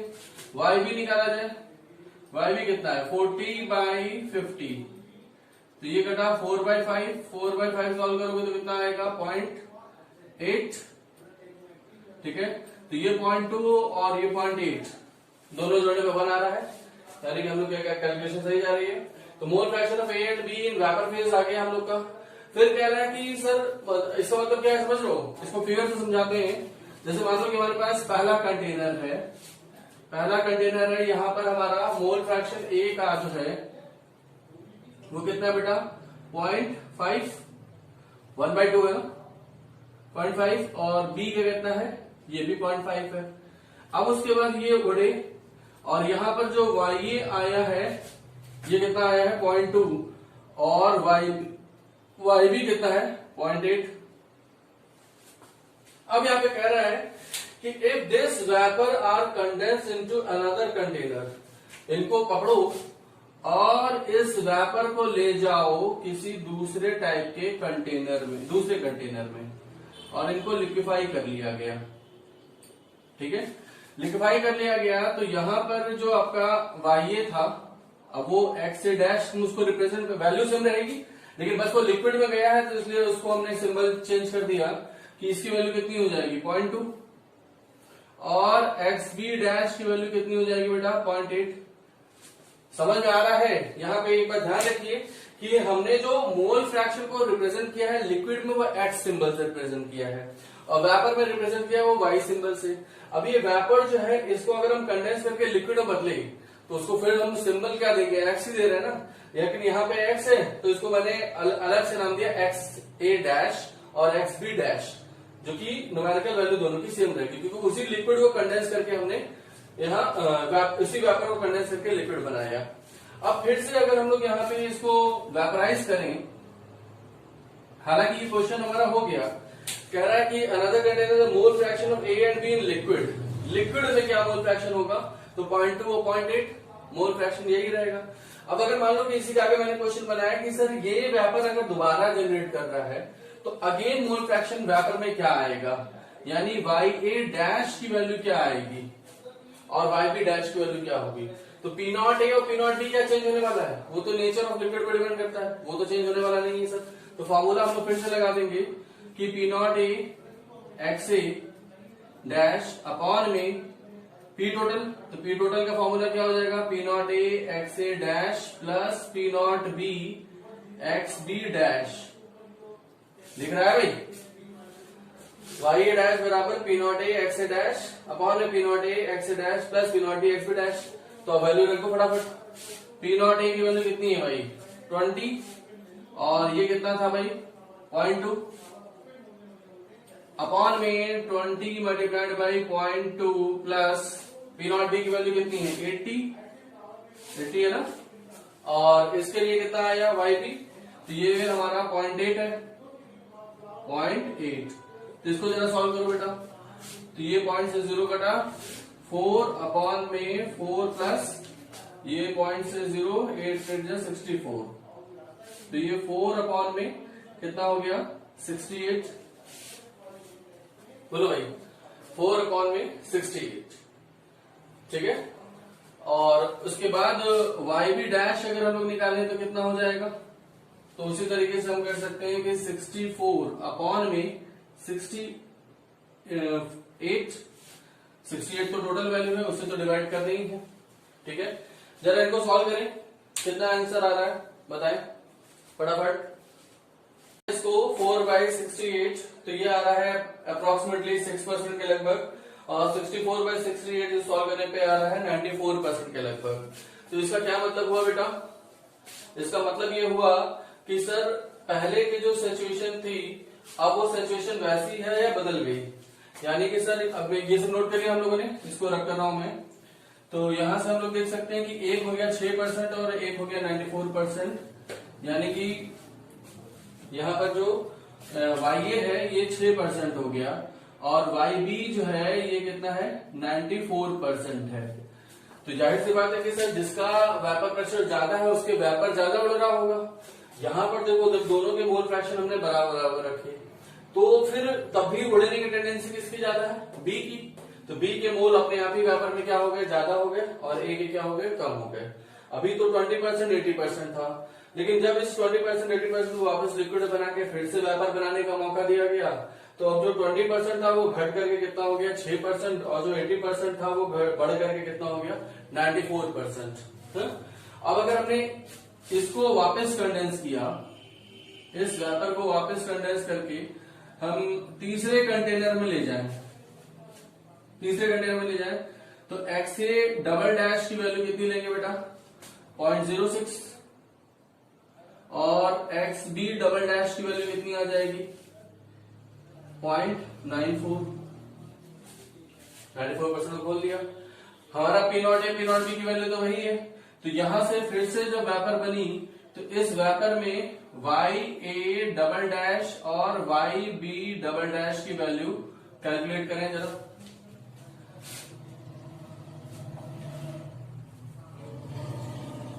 तो क्या कैलकुलेट किया आप लोगों ने? तो क्या लिखेंगे? 20 मल्टीप्लाइड बाई इसका मोल फ्रैक्शन कितना है? 0.06 अपॉन में 20 multiplied by 0.06 plus 80 multiplied by 0.94। अब इसको दोबारा सॉल्व करने से बेटर है कि 1 माइनस एक्स वाई ये डबल डैश कर दें। ठीक है, तो ये सॉल्व करो जल्दी से। देखो क्या आ रही है, अप्रोक्सीमेटली 1.5% के लगभग आ रहा है। ठीक है, और ये कितना हो जाएगा भाई? ये हो जाएगा 98.5%। ठीक है, तो इसका क्या मतलब हम लोग को समझ में आ रहा है कि जैसे जितने बार हम लोग ये प्रोसेस रिपीट करेंगे, जिसका वेपर प्रेशर ज्यादा है वो ज्यादा उड़ रहा होगा, और दूसरे वाला जो कंपोनेंट है जिसका वेपर प्रेशर कम है वो कम उड़ रहा होगा। आया समझ में? तो यहां पर हम देख रहे हैं कि YB की वैल्यू बढ़ती जा रही है कि नहीं बढ़ती जा रही है? YB की वैल्यू बढ़ती जा रही है और YA की वैल्यू कम होती जा रही है। तो जैसे जैसे अभी एक दो बार और करो तो इसको हम और कम कर सकते हैं। और कम करने का मतलब क्या हुआ कि A और B को हमने सेपरेट कर लिया। तो यही हमारा मेथड कहलाता है फ्रैक्शनल डिस्टिलेशन मेथड, जिसमें बार बार इसी तरीके से डिस्टिलेशन प्रोसेस करेंगे कि आपका जो भी वेपर बनी है उसको कंडेंस करके वापस फिर से हीट किया जाएगा। तो ये दोनों कंपोनेंट एक दूसरे से सेपरेट होते जाते हैं। आया समझ में? अब इसको हम लोग एक ग्राफ से समझें अगर, तो ग्राफ क्या है? ये तो कोई इतना लंबा क्वेश्चन नहीं आएगा आपका। क्वेश्चन तो मैंने बना दिया, जो आपके 3-4 पॉइंट थे वहीं तक आपके क्वेश्चन पूछे जाते हैं, लेकिन ये कॉन्सेप्ट बिल्डिंग के लिए जरूरी है थोड़ा सा। इसको हम लोग को समझिए। सर मोल फ्रैक्शन A का जो है यहाँ 50% है लिक्विड फेज में, वेपर फेज में पहुंचा तो ये 20% हुआ, 20% से वापस वेपर फेज में पहुंचा तो ये 6% हुआ, 6% को वापस कंडेंस करके जब वेपर में पहुंचाया तो ये 1.5% हुआ। तो यहाँ पर अगर हम लोगों ने इसी चीज को इस ग्राफ में अगर कंपैरिजन किया, ये ग्राफ तो पहले वाला है, नॉर्मल ग्राफ है कि वेपर प्रेशर और mole fraction, vapour pressure B का जो है वो ज्यादा है और A का कम है, तो A का कम रखा गया है, B का ज्यादा रखा गया है। और जैसे जैसे मोल फ्रैक्शन हमारा B का कम होता जाएगा, वो 0 की ओर पहुंच रहा है, A का 0 से जैसे जैसे बढ़ेगा ये 1 तक, ये यहाँ P0 A पहुंचा, और P टोटल जो है वो इन दोनों के बीच में लाई करेगा, यानी 80 से कम और 20 से ज्यादा ही वैल्यू आएगी। देखें अभी आप क्वेश्चन जो सॉल्व किए उसमें जो P टोटल की वैल्यू आई है वो कितना आई है? 58 टॉर के लगभग आ रही है। यूनिट उसकी टॉर है, टॉर नहीं लिखा गया था, 50 वैल्यू आ रही थी, वो इसी वजह से क्योंकि वो इन दोनों के बीच में लाई कर रहा है। अब यहाँ पे हमने वेपर प्रेशर मोल फ्रैक्शन की जगह बॉइलिंग पॉइंट और मोल फ्रैक्शन में ग्राफ खींचा, तो वो ग्राफ कैसा दिखेगा? तो यहाँ पे हम लोग को ध्यान रखना है कि बॉइलिंग पॉइंट अगर इसका वेपर प्रेशर ज्यादा है तो इसका बॉइलिंग पॉइंट क्या होगा? कम होगा, तो ये नीचे आएगा, PB जो है वो नीचे आएगा बॉइलिंग पॉइंट, और चूंकि इसका वेपर प्रेशर कम है यानी इसकी बॉइलिंग पॉइंट ज्यादा है, तो इसका ग्राफ जो है वो ऊपर रहेगा। तो ये ग्राफ थोड़ा इस तरीके से उठा हुआ है कि A का पॉइंट ऊपर है और B का पॉइंट नीचे है। यहाँ दो तरीके से हम लोगों ने ये ड्रॉ किया हुआ है। ये लाइन है जो हमें मिल रही है लिक्विड फेज की, और ये वाली लाइन है वेपर फेज की। ठीक है, वेपर में जो डेटा हमें ऑब्टेन हो रहा है वो, और लिक्विड में जो डेटा ऑब्टेन हो रहा है वो। अगर हमने यहाँ मोल फ्रैक्शन ऑफ A को प्लॉट किया है 0 से 1 तक, तो यहाँ पर हम देख रहे हैं कि जब शुरुआती दौर में हम लोगों ने क्वेश्चन लेके चला तो 50% A था, 50% B था। अगर हम A पे पूरा स्ट्रेस दें तो A अगर 50% है तो लिक्विड फेज में, और वो जब वेपराइज किया तो वो कितना हो गया? 20%। तो यहाँ लिक्विड फेज में जब ये वेपर फेज में कन्वर्ट हो रहा है तो इसके वेपर फेज के करस्पॉन्डिंग लाइन जो है वो यहाँ आ रही है, हॉरिजॉन्टल लाइन ड्रॉ करना पड़ेगा, क्योंकि इस दौरान आपने क्या किया? बॉल नहीं किया ना, तो बॉलिंग पॉइंट नहीं बढ़ना चाहिए। तो उस समय बॉलिंग पॉइंट वाली लाइन हॉरिजॉन्टल करते हुए वेपर प्रेशर कम हो रहा है, तो कम की ओर हमने शिफ्ट हुए, तो यहाँ कटा। ठीक 20%। अब उसको वापस हमने लिक्विड फेज में कन्वर्ट करके फिर से बॉइल किया, तो इसी वेपर को जब लिक्विड में कन्वर्ट करो तो मोल फ्रैक्शन वही रहेगा। तो 20% यहाँ वेपर में है तो 20% ही क्या है, लिक्विड में भी है। अब उसके बाद लिक्विड्स में उसको जब वापस बॉइल किया गया, यानी वापस वेपर बना रहा हो, तो 6% हो जा रहा है। जिस दौरान आपका बॉइलिंग जब होती है तो उस समय क्या होता है, कांस्टेंट टेम्परेचर रहता है। तो यहाँ पर हमारा बॉइलिंग करते वक्त यहाँ पे टेम्परेचर क्या था, कांस्टेंट था, और 20% से कितना पहुंचा, 6% में पहुंचा। ठीक, और 6% को वापस हमने लिक्विड में बदल करके फिर से वेपराइज किया तो हो गया 1.5%। तो यहाँ 6% की वेपर 6% की लिक्विड में कन्वर्ट हुआ, और उस लिक्विड को वापस जब आप वेपर बदल रहे हो तो ये 1.5 यहाँ पे अलग से बना के दिखाया गया कि यहाँ कहीं पास में जाकर कट रहा है, जो कि 1.5 है। यानी कि हम देख सकते हैं कि ए जो है वो सॉल्यूशन में ही रह रहा है, और बी जो कि आपका 50% था वो बाद में 80% निकल गया, 80% से वो 94% निकल गया, 94% से वो 98.5% निकल गया। एक दो बार और करो तो आप 100 टच कर रहे होंगे। यानी कि ए और बी को हमने सेपरेट कर लिया बाय दिस मेथड। ठीक है, ये हमारा फ्रैक्शनल डिस्टिलेशन का मेथड कहलाता है, जिसमें बार बार हम लोग एक ही मिक्सचर ऑफ सॉल्यूशन को लेकर के हीट करते हैं, वेपर बनाते हैं, उसको कंडेंस करते हैं, और इस तरीके से जो दो कंपोनेंट है उनको हम सेपरेट कर लेते हैं। यही मेथड होता है हम लोग का अल्कोहल दैट इज बनाने का, शराब वगैरह बनाने का, जिसमें हम लोग एक मिक्सचर को जैसे कई तरीके से हम लोग बनाते हैं। तो जो भी फर्मेंट जिसको भी कर रहे हैं उसको फर्मेंट करके हम लोग हीट करते हैं। तो हीट करने पर जब वो फर्मेंट हो जाता है उसको हीट करते हैं। हीट करने पर हमारे जो अल्कोहल है वो अलग अलग कंपोनेंट उसके बाहर आएंगे, और जैसे जैसे हम उसको सेपरेट करते जाएंगे वो उतनी ज्यादा प्योर होती जाएगी। ठीक है ना, और इस तरीके से हम लोग प्योर इथाइल अल्कोहल मार्केट में जो हम लोग का बिकता है वो इसी प्रोसेस पर बनाया जाता है, बार बार रिपीटेड डिस्कशन करके। आया समझ में? तो इसको नोट करें आप लोग।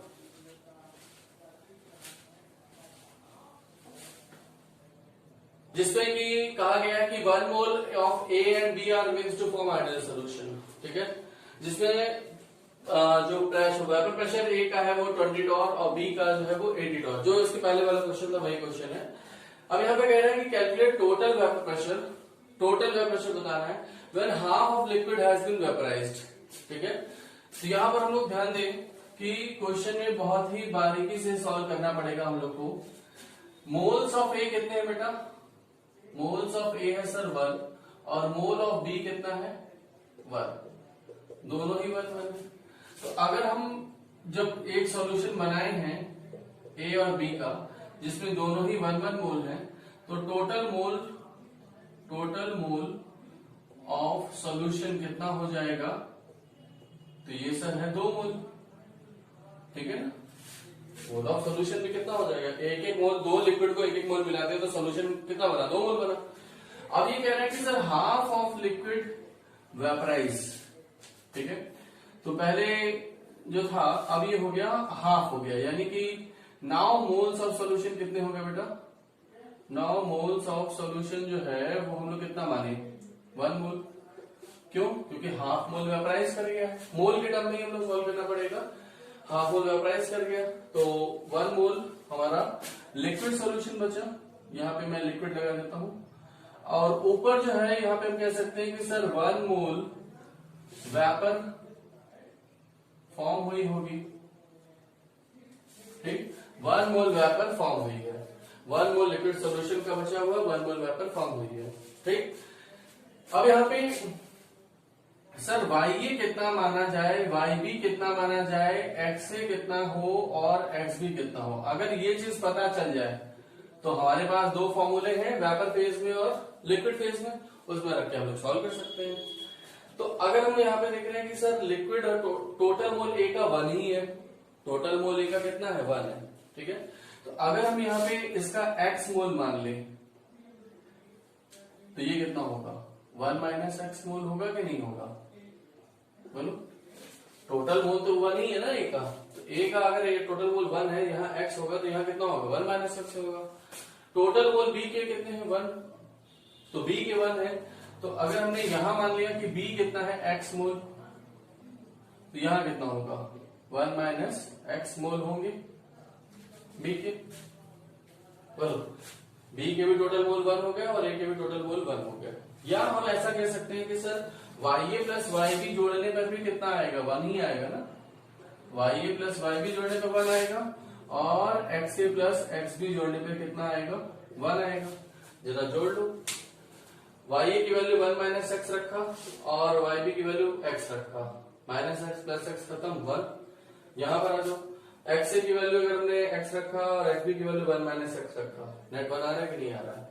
जाहिर सी बात है कि सर हमने यहाँ पे जो डेटा सोचा है वो सही सोचा है कि एक अगर हमारा कहीं x है लिक्विड में तो दूसरा वाला 1 माइनस एक्स बचेगा और उसी के मुताबिक यहाँ पे भी चेंज आएगा कि अगर ये हमारा x मोल है तो ये हमारा 1 माइनस एक्स हो जाएगा, यहाँ पर अगर ये x माना है तो ये 1 माइनस एक्स हो जाएगा। इनको जोड़ने पे भी 1 आ रहा है, टोटल मोल्स ऑफ सॉल्यूशन 1 है ना, तो 1 आ रहा है, ठीक है इनको जोड़ने पर। और इसको भी जोड़ने पे कितना आ रहा है, 1 आ रहा है, 1 मोल व्यापर है तो इसको भी जोड़ने पे 1 आ रहा है। यहाँ तक समझ में आया। अब उसके बाद जब हमें इनकी वैल्यू पता चल गई है, P naught A P naught B पता है, तो हम लोग सॉल्व कर सकते हैं। सर पी टोटल का फॉर्मूला हमारे पास है P naught A X A plus P naught B X B, तो वैल्यू प्लेस कर दो। पी नॉट ए की वैल्यू कितनी है बेटा, 20 और एक्स ए की वैल्यू कितना मानोगे यहाँ पे x plus P naught B कितना है 80 और ये कितना है 1 माइनस एक्स।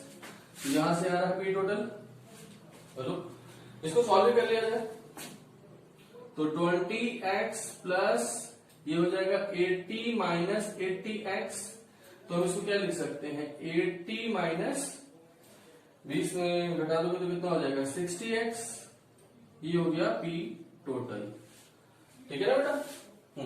ये एक इक्वेशन बन गई हमारी। अब दूसरी इक्वेशन हम लोग क्या बना सकते हैं, हमने कहा सर इसको लिक्विड वाले से सॉल्व किया तो एक बार वेपर वाले से भी सॉल्व कर सकते हैं, वेपर में भी इंफॉर्मेशन दी है। तो वेपर फेज का क्या फॉर्मूला था हम लोग के पास, याद करें कि YA अपॉन में P टोटल, मैं थोड़ा फॉर्मूला भूल रहा हूं, एक बार फॉर्मूला याद कर लेते हैं हम लोग। YA बराबर हम लोगों ने क्या लिखा था, P naught A X A upon में पी टोटल, और YB बराबर था P naught B X B upon में पी टोटल, ठीक है ना। तो यहां से एक्स ए निकालोगे तो कितना हो जाएगा YA multiplied by P total upon में पी नॉट ए और plus YB multiplied by P total upon में P naught B, X A plus X B बराबर 1 है। तो यहां से हम लोग पी टोटल निकाल रहे हैं और YA YB की वैल्यू प्लेस किया। YA की वैल्यू कितनी बेटा 1 माइनस एक्स, पी टोटल तो हमें निकालना ही है, अपॉन में ये कितना है 20 प्लस YB कितना है x, YB कितना है x, पी टोटल की वैल्यू अपॉन में पी नॉट बी कितना है 80, ये बराबर 1 है, ठीक है। तो यहां से हम लोग कर सकते हैं कि 1 माइनस एक्स अपॉन में 20 प्लस एक्स अपॉन में 80 बराबर 1 अपॉन में पी टोटल, ठीक है। कॉमन लेकर के इधर ले आए। अब इसको सॉल्व कर लेंगे, दो इक्वेशन बन गई, एक हमारा ये एक्स के टर्म में आ गया पी टोटल और ये एक्स और पी टोटल के टर्म में दूसरा इक्वेशन, दो इक्वेशन दो अननोन, सॉल्व कर लेंगे कि नहीं। तो सॉल्व किया आप लोगों ने बेटा इसको, देखिए थोड़ा सा टर्म आप लोगों ने सॉल्व किया होगा, मैं सॉल्व करता हूं। अगर इनका एल्सियम ले लें तो कितना हो जाएगा 80। अब ये देखो कितना आ रहा है 20 से 4 का रिलेशन आ रहा है, 4 मल्टीप्लाइड बाई 1 माइनस एक्स, यहाँ 80 हो गया तो ये कितना हो जाएगा x इक्वल टू 1 अपॉन में pt। तो इसको जब सॉल्व करेंगे तो pt बराबर कितना आ रहा है, pt बराबर आ रहा है 80 अपॉन में 4 मल्टीप्लाई करो 4 माइनस 4x और प्लस x, तो 4 माइनस कितना बचा 3x। तो यहां से रिलेशन आ गया pt बराबर 80 अपॉन में 4 माइनस 3x और ये है pt बराबर 80 माइनस 60x। इसको जरा सॉल्व कर लो, इसमें से अगर हम कितना बाहर निकाल सकते हैं 20 बाहर निकाल लें, तो 20 बाहर निकालें तो 20 मल्टीप्लाइड बाई 4 80 और यहाँ पे कितना बचेगा 20 मल्टीप्लाइड बाई 3, 20 मल्टीप्लाइड बाई 3 60, ये जब आ गया तो पीटी का एक इक्वेशन ये बना हुआ है, इस इक्वेशन को हटा दो, ये हो गया और एक ये हो गया। पीटी की वैल्यू उठा के रख के सॉल्व किया जा सकता है कि नहीं? चलिए देखते हैं यहाँ पे। तो पीटी बराबर हमारा आ गया, एक है 80 अपॉन में 4 माइनस 3x और यहां आ गया 20 मल्टीप्लाइड बाई 4 माइनस 3x। बोलो भाई, अब ये हम क्या कर सकते हैं, 4 माइनस 3x इसमें मल्टीप्लाई कर दें और 80 बाई 20 कितना हो जाएगा 4। तो 4 माइनस 3x का क्या हो गया होल स्क्वायर, या 4 माइनस 3x बराबर क्या लिख सकते हैं 2 और 3x उधर ले जाओ, 4 माइनस 2 कितना हो गया 2 इक्वल टू 3x, या x बराबर आ गया 2/3। अब x की वैल्यू अगर 2/3 आ गई है तो पीटी बराबर निकल जाएगा कि नहीं निकल जाएगा? तो पीटी का हमारे पास यहाँ पर रिलेशन है 80 माइनस 60x, 60 और x की वैल्यू आ गई 2/3। तो ये कटा 3 2 जा 60 और 2 2 जा 4, 40 घटा दो, 80 माइनस 40 कितना बचा 40 टॉर। और ये वैल्यू दोनों जो पार्शियल प्रेशर माना है 20 और 80 उसके बीच में लाई कर रही है, यानी जो कैलकुलेशन हम लोग का है वो सही है, क्रॉस चेक हो गया। समझ में आया चीज? ये थोड़ा सा देखिए आपको यहाँ पे सॉल्व करने में दिक्कत आ सकती है, लेकिन जो कुछ बच्चे दोनों इक्वेशन को मल्टीप्लाई करके दो टर्म बना करके सॉल्व करोगे तो थोड़ा ज्यादा टफ हो जाएगा। ये टर्म यहाँ पे हम लोग को थोड़ा आना चाहिए सॉल्व करने के लिए कि 20 अगर इसमें से कॉमन ले लिया तो ये 4 माइनस 3x बचेगा कि नहीं? एक बार फिर से मल्टीप्लाई करके देख लो, 4 मल्टीप्लाई बाय 2 कितना हो जाएगा 80 और 4 मल्टीप्लाई 2 मल्टीप्लाई बाय 3 कितना हो जाएगा 60। तो ये टर्म आप लोग को याद सॉल्व करने आना चाहिए कि कैसे हम लोग को यहाँ पे सॉल्व करना है। तो ये पी टोटल निकल आया, जबकि हमारा half of the liquid vaporise किया हुआ है, तो टोटल वेपर प्रेशर कितना आ रहा है? कुछ आया समझ में? कुछ अच्छे लेवल के क्वेश्चन ये है जिसपे देखो टर्मिनोलॉजी हम लोग को क्वेश्चन के पकड़नी है कि वो टर्म क्या बोल रहा है, उस टर्म को सोचना है और उसके अकॉर्डिंग सॉल्व करना है। ये नहीं कि सर बहुत टफ है हमसे नहीं होगा, ऐसा कुछ भी नहीं है। आप थोड़ा सा सोचिए, आपको नॉलेज प्रॉपर दी जा रही है, पूरी तरीके से पढ़ाया जा रहा है, तो क्वेश्चन डेफिनेटली सॉल्व होगा। ठीक है, नोट कीजिए फटाफट। अब जिसको हम लोगों ने नाम दिया नॉन आइडियल सोल्यूशन। अभी हम लोगों ने आइडियल सोल्यूशन पढ़ा, आइडियल सोल्यूशन की क्या कंडीशन थी और उनके कुछ क्वेश्चन बेस्ड अच्छे क्वेश्चन जो थे वो हम लोगों ने सॉल्व किए। अब नॉन आइडियल सोल्यूशन क्या होगा? आइडियल सोल्यूशन की क्या डेफिनेशन थी पहले बताएं। तो आइडियल सोल्यूशन किसको बोलते हैं? जो राउट लॉ को फॉलो करे किसी भी टेम्परेचर किसी भी प्रेशर पर, सब वो आइडियल सोल्यूशन है। ऐसा क्या? ये स्टेटमेंट गलत हो गया, क्योंकि आपने कह दिया कि सर किसी भी टेम्परेचर और किसी भी प्रेशर पर, प्रेशर तो निकाल रहे हैं हम लोग, तो प्रेशर वाली बात कहां से आ गई? किसी भी टेम्परेचर पर और किसी भी कंसंट्रेशन पर। यहां पर वर्ड याद रखना है कि किसी भी टेम्परेचर पर और किसी भी कंसंट्रेशन, कंसंट्रेशन कंसंट्रेशन को ध्यान रखना है। तो किसी भी कंसंट्रेशन और किसी भी टेम्परेचर पर जो रॉड लॉ को फॉलो करे वो होता है आइडियल सोल्यूशन। और जो नॉन आइडियल सोल्यूशन है सर ये आपका किसी भी टेम्परेचर और किसी भी कंसंट्रेशन पर रॉड लॉ को फॉलो नहीं करते हैं। ठीक, तो ये चीज हम लोग को ध्यान रखनी है कि they do not follow rod law, they do not follow rod law at all temperature and concentration. किसी भी टेम्परेचर मतलब ऑल टेम्परेचर और ऑल कंसंट्रेशन पर ये रॉड लॉ को फॉलो नहीं करते हैं।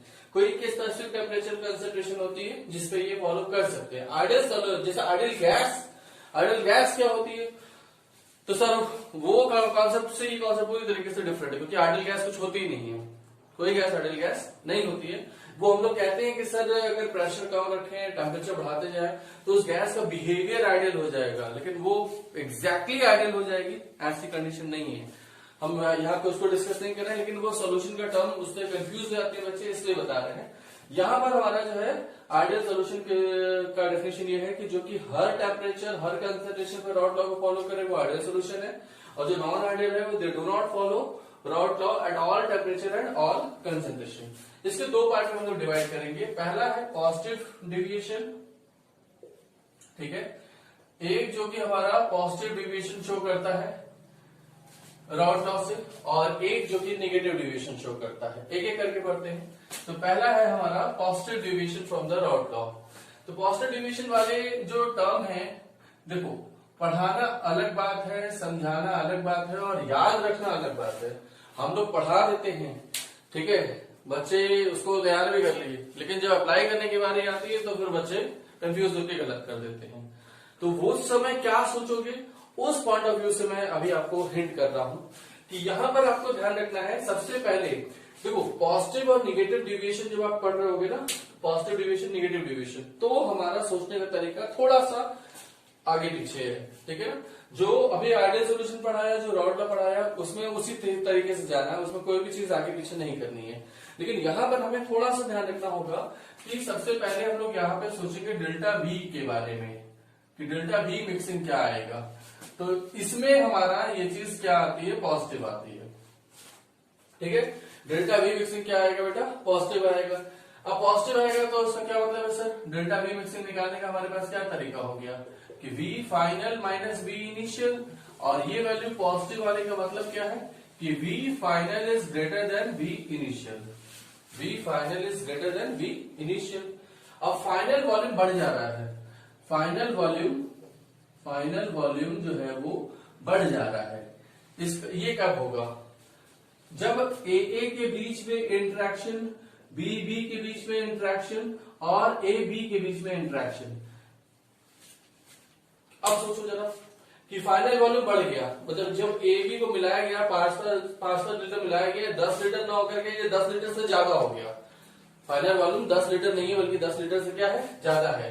अगर हमने इसके 5 लीटर इसके 5 लीटर मिलाए तो इनिशियल वॉल्यूम जो है सर 10 लीटर है, और जो इसका V फाइनल है ये ग्रेटर देन 10 लीटर है। अब 10 लीटर से ज्यादा मतलब ऐसा नहीं कि 12, 15, 20 हो जाएगा, ऐसा नहीं है, वो 10.001 ऐसे थोड़ा सा बढ़ता है, ज्यादा नहीं बढ़ता। तो ये वॉल्यूम बढ़ने का क्या मतलब है, वॉल्यूम बढ़ने का मतलब है कि AB के बीच में इंटरेक्शन ज्यादा है या कम है, ये बताइए। अगर इंटरेक्शन ज्यादा हुआ तो एक दूसरे को पकड़ के खींच लेंगे, तो खींचेंगे जब तो क्या हो जाएगा, वॉल्यूम कम हो जाएगा, बढ़ जाएगा, कम हो जाएगा, जो कि इसके अगले केस में होगा।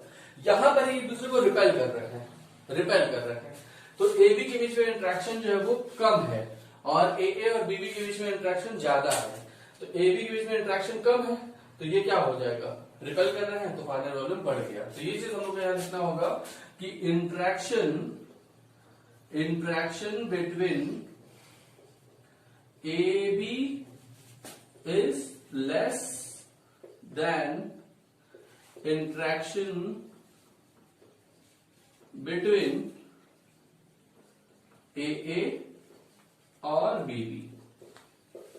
तो AB के बीच में इंटरेक्शन जो है वो कम है, और AA और BB के बीच में इंटरेक्शन क्या है, ज्यादा है। ये चीज हमें ध्यान रखना होगा। अब जरा बात करते हैं PA की। जो PA बराबर हम लोगों ने कहा कि P नॉट A X से आता है आइडियल सोल्यूशन में, PB बराबर P not B X B आता है आइडियल सोल्यूशन में। यहां पे क्या होगा, ज्यादा होगा या कम होगा, अब बताओ। जब A और B एक दूसरे को रिपेल कर रहे हैं, दूर भगा रहे हैं, तो उड़ने की टेंडेंसी बढ़ेगी या घटेगी, उड़ने की टेंडेंसी बढ़ेगी या घटेगी, तो उड़ने की टेंडेंसी बढ़ेगी, क्योंकि सर एक दूसरे को दूर भगा रहे हैं, तो जाओ जाओ जाओ। तो यहाँ पे आप देख रहे हैं कि PA की वैल्यू जो है वो P नॉट A एक्सिस से ज्यादा, PB की value P not B axis से ज्यादा। यानी कि ये वाली जो वैल्यू हम लोग की है, ये सर कौन सी वैल्यू है, ये थ्योरेटिकल वैल्यू है, और ये कौन सी वैल्यू है सर, एक्सपेरिमेंटल वैल्यू। तो ये एक्सपेरिमेंटल वैल्यू जो है वो ज्यादा है कि कम है, वो ज्यादा है, और जो थ्योरेटिकल वैल्यू है वो कम है। तो यहां से अगर हम लोग P टोटल का फॉर्मूला लिखेंगे, P टोटल बराबर हम लोगों ने क्या लिखा था कि सर PA प्लस PB, ये वैलिड होगा कि नहीं होगा, बराबर का साइन लगाया कि नहीं लगाया यहाँ पे कि P टोटल बराबर PA प्लस PB। बिल्कुल, ये तो एक्सपेरिमेंटल है ना, PA और PB अपना जो आ रहा है वो तो एक्सपेरिमेंटल है, और वो हमारे P टोटल, उनका सब P टोटल के बराबर होगा, ठीक। लेकिन अगर हमने इसको PA PB के टर्म में नहीं लिखा, हमने इसकी वैल्यू प्लेस कर दी, तो P not A X A और P not B X B ये वैल्यू प्लेस कर दी, तो अब बताओ क्या बराबर होगा, तो नहीं सर, अब इससे क्या होगा, ज्यादा होगा। आया समझ में कि नहीं आया? यहाँ पे बहुत से लोगों को दिक्कत आ जाती है कि सर पी टोटल की वैल्यू भी यहाँ पे ज्यादा होनी चाहिए। क्यों ज्यादा होनी चाहिए भाई? अगर ये दोनों एग्जैक्टली बराबर होते तो हम बराबर रखते। हम कह रहे हैं पी टोटल जो है वो दो सॉल्यूशन, जो दो सॉल्वेंट जोड़ रहे हैं उनके सम, वेपर प्रेशर के सम के बराबर है। जो एक्सपेरिमेंटल वैल्यू है, एक्सपेरिमेंटल वैल्यू कौन सी, ये दोनों, उन दोनों को जोड़ दो पी टोटल आ जाएगा। तो वो वही तो लिखा गया है यहाँ पे। लेकिन उस वैल्यू को जब थ्योरेटिकल सर्कुलेट कर रहे हो तो थ्योरेटिकल वैल्यू कम है और एक्सपेरिमेंटल वैल्यू ज्यादा है। तो यहाँ पर जो एक्सपेरिमेंटल वैल्यू होगी वो इनके सम से ज्यादा आएगी। आया कि नहीं समझ में? ठीक है, तो यहाँ पर इनकी जो सम है ये वैल्यू इससे क्या होगा, कम होगा या ये ज्यादा होगा। अब उसके बाद अगर हम लोग यहाँ पे कुछ और चीजें देखिए, जैसे डेल्टा वी मिक्सिंग हम लोग का इस स्टेज पे बताना था, उसको मैंने सबसे पहले बताया, इसलिए जिससे कि आप यहाँ पे कंफ्यूज ना हो। बच्चे जानते हो यहाँ पे गलती कहाँ करते हो तुम लोग, तुम्हें ये बात पता है? तुम अपने क्वेश्चन लगाते हो देखना गलती कहाँ करोगे, तुम गलती यहाँ पे करोगे। अगर आपसे पूछा जाएगा कि इंट्रैक्शन कहाँ ज्यादा है, एबी के बीच में इंट्रैक्शन ज्यादा है या कम है, तो तुम कहोगे पॉजिटिव डिविएशन है सर, एबी के बीच में इंट्रैक्शन ज्यादा होगा, वही गलती हो जाती है। आपको सबसे पहले डेल्टा बी मिक्सिंग के बारे में सोचना है। डेल्टा बी मिक्सिंग पॉजिटिव यानी कि वॉल्यूम बढ़ रहा है सर। वॉल्यूम बढ़ने का मतलब है कि इंट्रैक्शन जो है वो कम है, तभी वो फैल रहा है, दूर जा रहा है और वॉल्यूम बढ़ रहा है। तो interaction between A B is less than interaction between A और बीबी, और उसका रिजल्ट ये आया कि सर पीए की वैल्यू जो है वो थ्योरेटिकल वैल्यू से ज्यादा हो गई, पीबी की वैल्यू थ्योरेटिकल वैल्यू से ज्यादा हो गई, या पी टोटल की वैल्यू इन थ्योरेटिकल वैल्यू से ज्यादा है। ठीक, अब यहाँ पे अगर हम डेल्टा एच मिक्सिंग की बात करें तो डेल्टा एच मिक्सिंग, तो जो एंथैल्पी आपकी बिफोर है और एंथैल्पी आपकी बाद वाली है उसका डिफरेंस होता है। मतलब हम इसको इस तरीके से नहीं बताएंगे, बल्कि मैं कहूंगा कि आपका जो एंडोथर्मिक है और जो एक्सोथर्मिक है उनके सम करना पड़ेगा। अब बताओ यहाँ पर जो तुम्हारे ओल्ड इंट्रैक्शन है उसको तोड़ने में एनर्जी देनी पड़ेगी कि नहीं देनी पड़ेगी? ज्यादा देनी पड़ेगी। और जो नया इंट्रैक्शन बन रहा है उसमें एनर्जी निकल रही है, वो कम निकल रही है, ज्यादा निकल रही है? तो वो कम निकल रही है, क्योंकि एबी के बीच इंट्रैक्शन कम है तो एनर्जी जो निकलेगी वो कम निकलेगी। और पुराने इंट्रैक्शन को तोड़ने में हमें एनर्जी ज्यादा देनी पड़ रही है, तो ज्यादा देना पड़ा अगर एनर्जी, तो एंडोथर्मिक ज्यादा हो गया और एक्सोथर्मिक कम है। इंडो ज्यादा एक्सो कम, तो उस दोनों का सम करोगे तो बचेगा क्या, इंडो वाला। इंडो क्या होता है, डेल्टा एच की वैल्यू पॉजिटिव या नेगेटिव? पॉजिटिव, तो ये वैल्यू क्या आएगी, पॉजिटिव। आया समझ में? एच की वैल्यू इंडो के लिए क्या होती है बेटा, पॉजिटिव होती है कि नहीं होती है? और एच की वैल्यू एक्सो के लिए क्या होती है, नेगेटिव होती है। अब अगर हम देख रहे हैं पुराने इंट्रैक्शन तोड़ने में ये वैल्यू मोर है और ये वैल्यू लेस है, एक्सो में नए इंट्रैक्शन फॉर्म होने में ये लेस, तो इन दोनों का सम करने पर क्या आएगा, पॉजिटिव आएगा कि नहीं आएगा? यही पॉजिटिव यहाँ रखा गया है। आया समझ में? तो डेल्टा एच मिक्सिंग की वैल्यू क्या होगी, पॉजिटिव होगी। ठीक है, अब उसके बाद जो हमारा दूसरा टर्म है डेल्टा जी मिक्सिंग और डेल्टा एस मिक्सिंग, तो ये तो मैं पहले ही बता चुका हूं कि डेल्टा एस मिक्सिंग की वैल्यू क्या होगी, पॉजिटिव, और डेल्टा बी मिक्सिंग की वैल्यू नेगेटिव। इसको तो सर्किल करके ऑलवेज लिखा था, वो तो वहीं प्लेस कर देना है। तो ये चार वैल्यूज यहाँ पे पूछता है, डेल्टा एच, डेल्टा जी और डेल्टा एस। अब उसके बाद जो हमारा इक्वेशन है वो ये वाला बना, एक ग्राफ अभी हमें प्लॉट करना है, वो देखते हैं अभी। लेकिन उसके साथ साथ एक चीज और मैं बताऊं कि यहाँ पे आपको ये सॉल्यूशन जो है बॉयल करना होगा, तो बॉयल जो है वो ज्यादा टेम्परेचर पर करेगा या कम टेम्परेचर पर करेगा, क्वेश्चन ये है। तो एबी के बीच में इंट्रैक्शन कम है तो उनकी वेपर निकलने की टेंडेंसी ज्यादा है, तो ज्यादा तो जल्दी जल्दी निकल जाएगा, तो उसकी बॉइलिंग पॉइंट क्या हो जाएगी, कम हो जाएगी या ज्यादा हो जाएगी? तो ये सोल्यूशन जो है ये हो जाएगा लो बॉइलिंग। ये सोल्यूशन क्या है बेटा, लो बॉइलिंग एजियोट्रॉपिक मिक्सचर। अब यहाँ पे एक टर्म आ गया एजियोट्रॉपिक मिक्सचर, ये हेडिंग पूरी हम लोग अलग से डिस्कस करेंगे कि व्हाट इज एजियोट्रॉपिक मिक्सचर। इसको थोड़ा सा आप ध्यान रखें, अभी आगे आने वाले वीडियोस में ये चीज डिस्कस करेंगे हम लोग। आज तो ये हम लोग पूरा नहीं कंप्लीट कर पाएंगे इसमें, लेकिन फिलहाल ये लो बॉइलिंग होगा कि नहीं होगा, अभी इस टर्म को भूल जाओ। ये लो बॉइलिंग होगा कि नहीं होगा ये बताओ। लो बॉइलिंग होगा सर, क्योंकि एबी के बीच में इंट्रैक्शन कम है तो जल्दी जल्दी उड़ेगा, एक दूसरे को पड़ेगा खींच थोड़ी ना रहे, तो जल्दी जल्दी उड़ेगा, तो बॉइलिंग पॉइंट इसमें क्या हो जाएगी, कम हो जाएगी। पॉजिटिव डिविएशन में लो बॉइलिंग होता है, पॉजिटिव डिविएशन में लो बॉइलिंग होता है, तो इसका उल्टा होगा नेगेटिव में। नेगेटिव में क्या हो जाएगा, हाई बॉइलिंग। ठीक है, नेगेटिव में क्या हो जाएगा, हाई बॉइलिंग। अब उसके बाद हम लोग एक यहाँ पे ग्राफ देखेंगे, जो वेपर प्रेशर और मोल फ्रैक्शन में हम लोगों ने खींचा था, यहां दिखाई दे रहा है कि नहीं दिखाई दे रहा है भाई, बताओ, दिखाई दे रहा है ना? नीचे तक आ रहा है कि नहीं आ रहा है? नीचे तक आ रहा है। चलो अब यहाँ पे हम लोग देख रहे हैं कि वेपर प्रेशर और मोल फ्रैक्शन में क्या ग्राफ आएगा, जबकि हमारा ए और बी, अगर मान लो कि जैसे हमारा पी नॉट ए की वैल्यू ज्यादा है सर और पी नॉट बी की वैल्यू क्या है, कम है, वैसे ही मान के चल रहे हैं कि P naught A is greater than P naught B. ठीक है भाई। अब उसके बाद हमने कहा कि सर मोल फ्रैक्शन ए का जैसे जैसे कम होता जाएगा, यहाँ पे मोल फ्रैक्शन कितना है 1 और यहाँ मोल फ्रैक्शन कर दें 0, जैसे जैसे मोल फ्रैक्शन कम होता जाएगा तो ये सर ऐसे जाएगा कि नहीं जाएगा, और मोल फ्रैक्शन बी का 0 रखो और यहाँ मोल फ्रैक्शन बी का 1 करो तो ये ग्राफ कैसा जाता, ऐसे जाता। अगर ये आइडियल सोल्यूशन होता तो कुछ ऐसे जाता, ये ऐसे जाता, और जो पी टोटल है सर वो कुछ ऐसे जाता, सॉरी पी टोटल जो है वो कुछ, पी टोटल कैसे जाता भाई, पी टोटल जाता है ऐसे, पी टोटल जाता ऐसे, आया समझ में। लेकिन सर ये सोल्यूशन जो है वो आइडियल तो है नहीं, ये सोल्यूशन आइडियल है क्या, नहीं, ये पॉजिटिव डिविएशन शो कर रहा है। तो जो पीए की वैल्यू है पी नॉट ए एक्सेस से ज्यादा आएगी, तो ये तो ये हॉरिजॉन्टल लाइन जो है तो वो तो इक्वल टू का साइन बता रही है, पी नॉट ए एक्स से बराबर है सर, लेकिन यहाँ पर ये वैल्यू उससे ज्यादा आ रही है। ज्यादा आने का मतलब क्या है सर, ये ग्राफ जो है वो थोड़ा सा ऊपर से जाएगा, ये ग्राफ थोड़ा सा ऊपर से जाएगा। पी नॉट बी की वैल्यू इनसे ज्यादा है तो ये भी ग्राफ थोड़ा सा ऊपर से जाएगा। तो हॉरिजॉन्टल वाली लाइन मैंने इसलिए खींची है कि जिससे आपको ये बात को पहचान सके कि उससे ऊपर से जा रहा है। और जो ये वाले जो पी टोटल बराबर P naught A X A plus P naught B x भी था, ये वाली लाइन थी, इससे वैल्यू बढ़ी हुई आ रही है। इसको बड़ा हुआ बनाने के लिए हम लोग क्या करेंगे कि इसका भी पेट फुला देंगे थोड़ा सा, आया समझ में।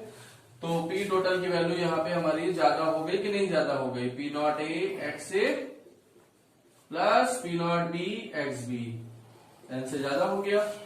और यहाँ पर हम ज्यादा लिखने की जगह नहीं है तो मैं यहाँ ही बता दे रहा हूँ कि पी ए की वैल्यू क्या लिखोगे, greater than P naught A X A, PB की वैल्यू क्या लिखोगे, greater than P naught B X B, आया समझ में।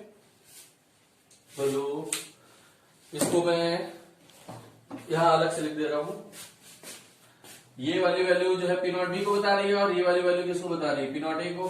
तो पी बी की वैल्यू जो है वो ज्यादा है P naught B X B से, और यहाँ पे पी ए की वैल्यू ज्यादा है पी नॉट ए एक्स ए से।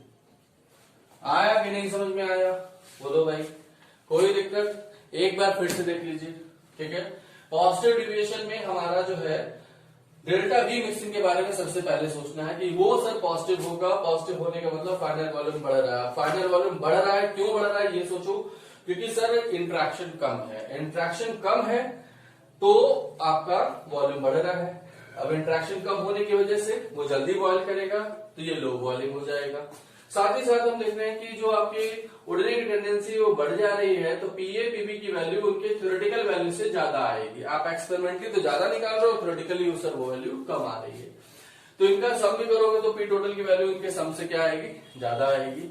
डेल्टा एच मिक्सिंग की वैल्यू क्या होगी सर, नए इंट्रैक्शन में उतनी एनर्जी नहीं निकल रही, पुराने इंट्रैक्शन में ज्यादा एनर्जी लग गई, तो सर ये तो पॉजिटिव है और वो निगेटिव है, तो नेट रिजल्ट क्या आएगा, पॉजिटिव।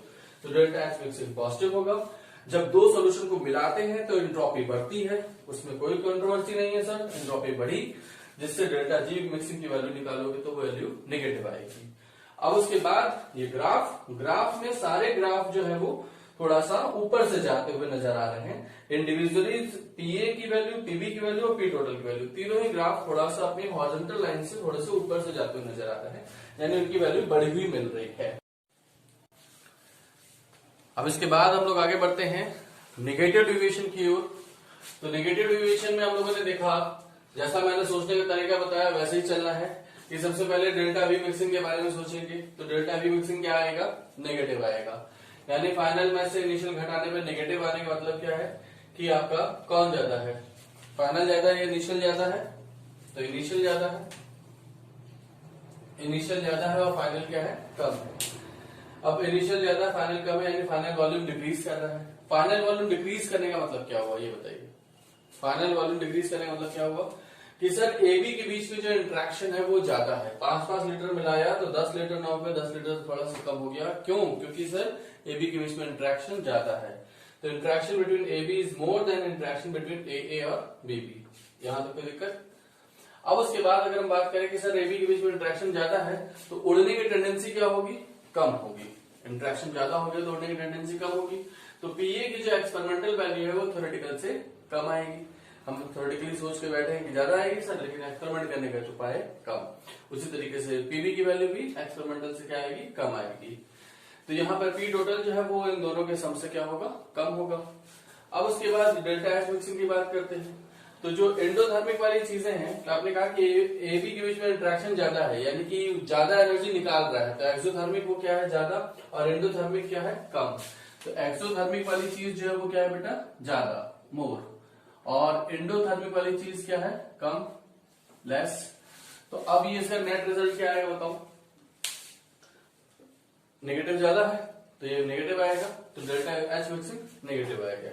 अब उसके बाद मैंने डेल्टा जी और डेल्टा एस को जैसे बताया कि तो हमेशा ही आपका डेल्टा जी की वैल्यू नेगेटिव और डेल्टा एस मिक्सिंग की वैल्यू पॉजिटिव। अब यहाँ पे बताओ कि ए बी जो है वो इंट्रैक्शन ज्यादा है, तो ज्यादा इंट्रैक्शन है तो ये बॉयल ज्यादा करेगा या कम करेगा? तो ये कम कर रहा होगा, सॉरी बॉयल करने, हाई बॉइलिंग इसकी टेंडेंसी हो जाएगी। मतलब ये कहने का कि हाई बॉइलिंग टेम्परेचर हो जाएगा जिसपे ये बॉयल कर रहा होगा। तो ये हाई बॉइलिंग एजियोटॉपिक मिक्सचर बनेगा, क्योंकि इंट्रैक्शन ज्यादा है, ज्यादा टाइम के होल्ड किया हुआ, तो ज्यादा टेम्परेचर देना पड़ेगा, तब ये क्या करेगा? आपका बॉयल करेगा। तो ये हाई बॉइलिंग एजियोटॉपिक मिक्सचर होगा। और उसके बाद अगर हम वेपर प्रेशर और मोल फ्रैक्शन में ग्राफ खींचते हैं तो ये ग्राफ सारे नीचे से जा रहे होंगे। पीए पीबी के ग्राफ भी नीचे से जाएंगे और पी टोटल का ग्राफ भी उस आइडियल वाली जो लाइन है उससे नीचे से जा रहा होगा, यानी कि इनकी सभी की वेपर प्रेशर की थोड़ी बहुत कमी देखने के लिए मिल रही है। अब इसमें रह जाता है केवल इसके एग्जाम्पल, जो कि बहुत इंपॉर्टेंट है, क्योंकि वो एग्जाम्पल आपको जब तैयार रहेगा तो आपके इंजीनियरिंग मेडिकल के जो क्वेश्चंस हैं वो सॉल्व होंगे। बाकी आपके स्कूल लेवल के एग्जाम में भी ये जरूरी है कि पॉजिटिव नेगेटिव डिविएशन के जितने एग्जाम्पल हैं वो सारे तैयार होने चाहिए। होप सो आप एंजॉय कर रहे होंगे। खूब अच्छे से रिवीजन कीजिए, खूब अच्छे से बनाइए और अच्छे से तैयार कीजिए, जिससे आप जब क्वेश्चन लगाने बैठे हैं तो आपको सारी नॉलेज रहे। पहले हम लोग को नॉलेज लेनी है, उसके बाद फिर क्वेश्चन के लिए परेशान होना है। ठीक है, थोड़े बहुत क्वेश्चन जो है एक एक इंडिविजुअल टॉपिक के वो मैं करवाता जा रहा हूँ, फिर आपके फुल फ्लेजेड जो क्वेश्चन है वो हम देंगे। ठीक, नोट कीजिए।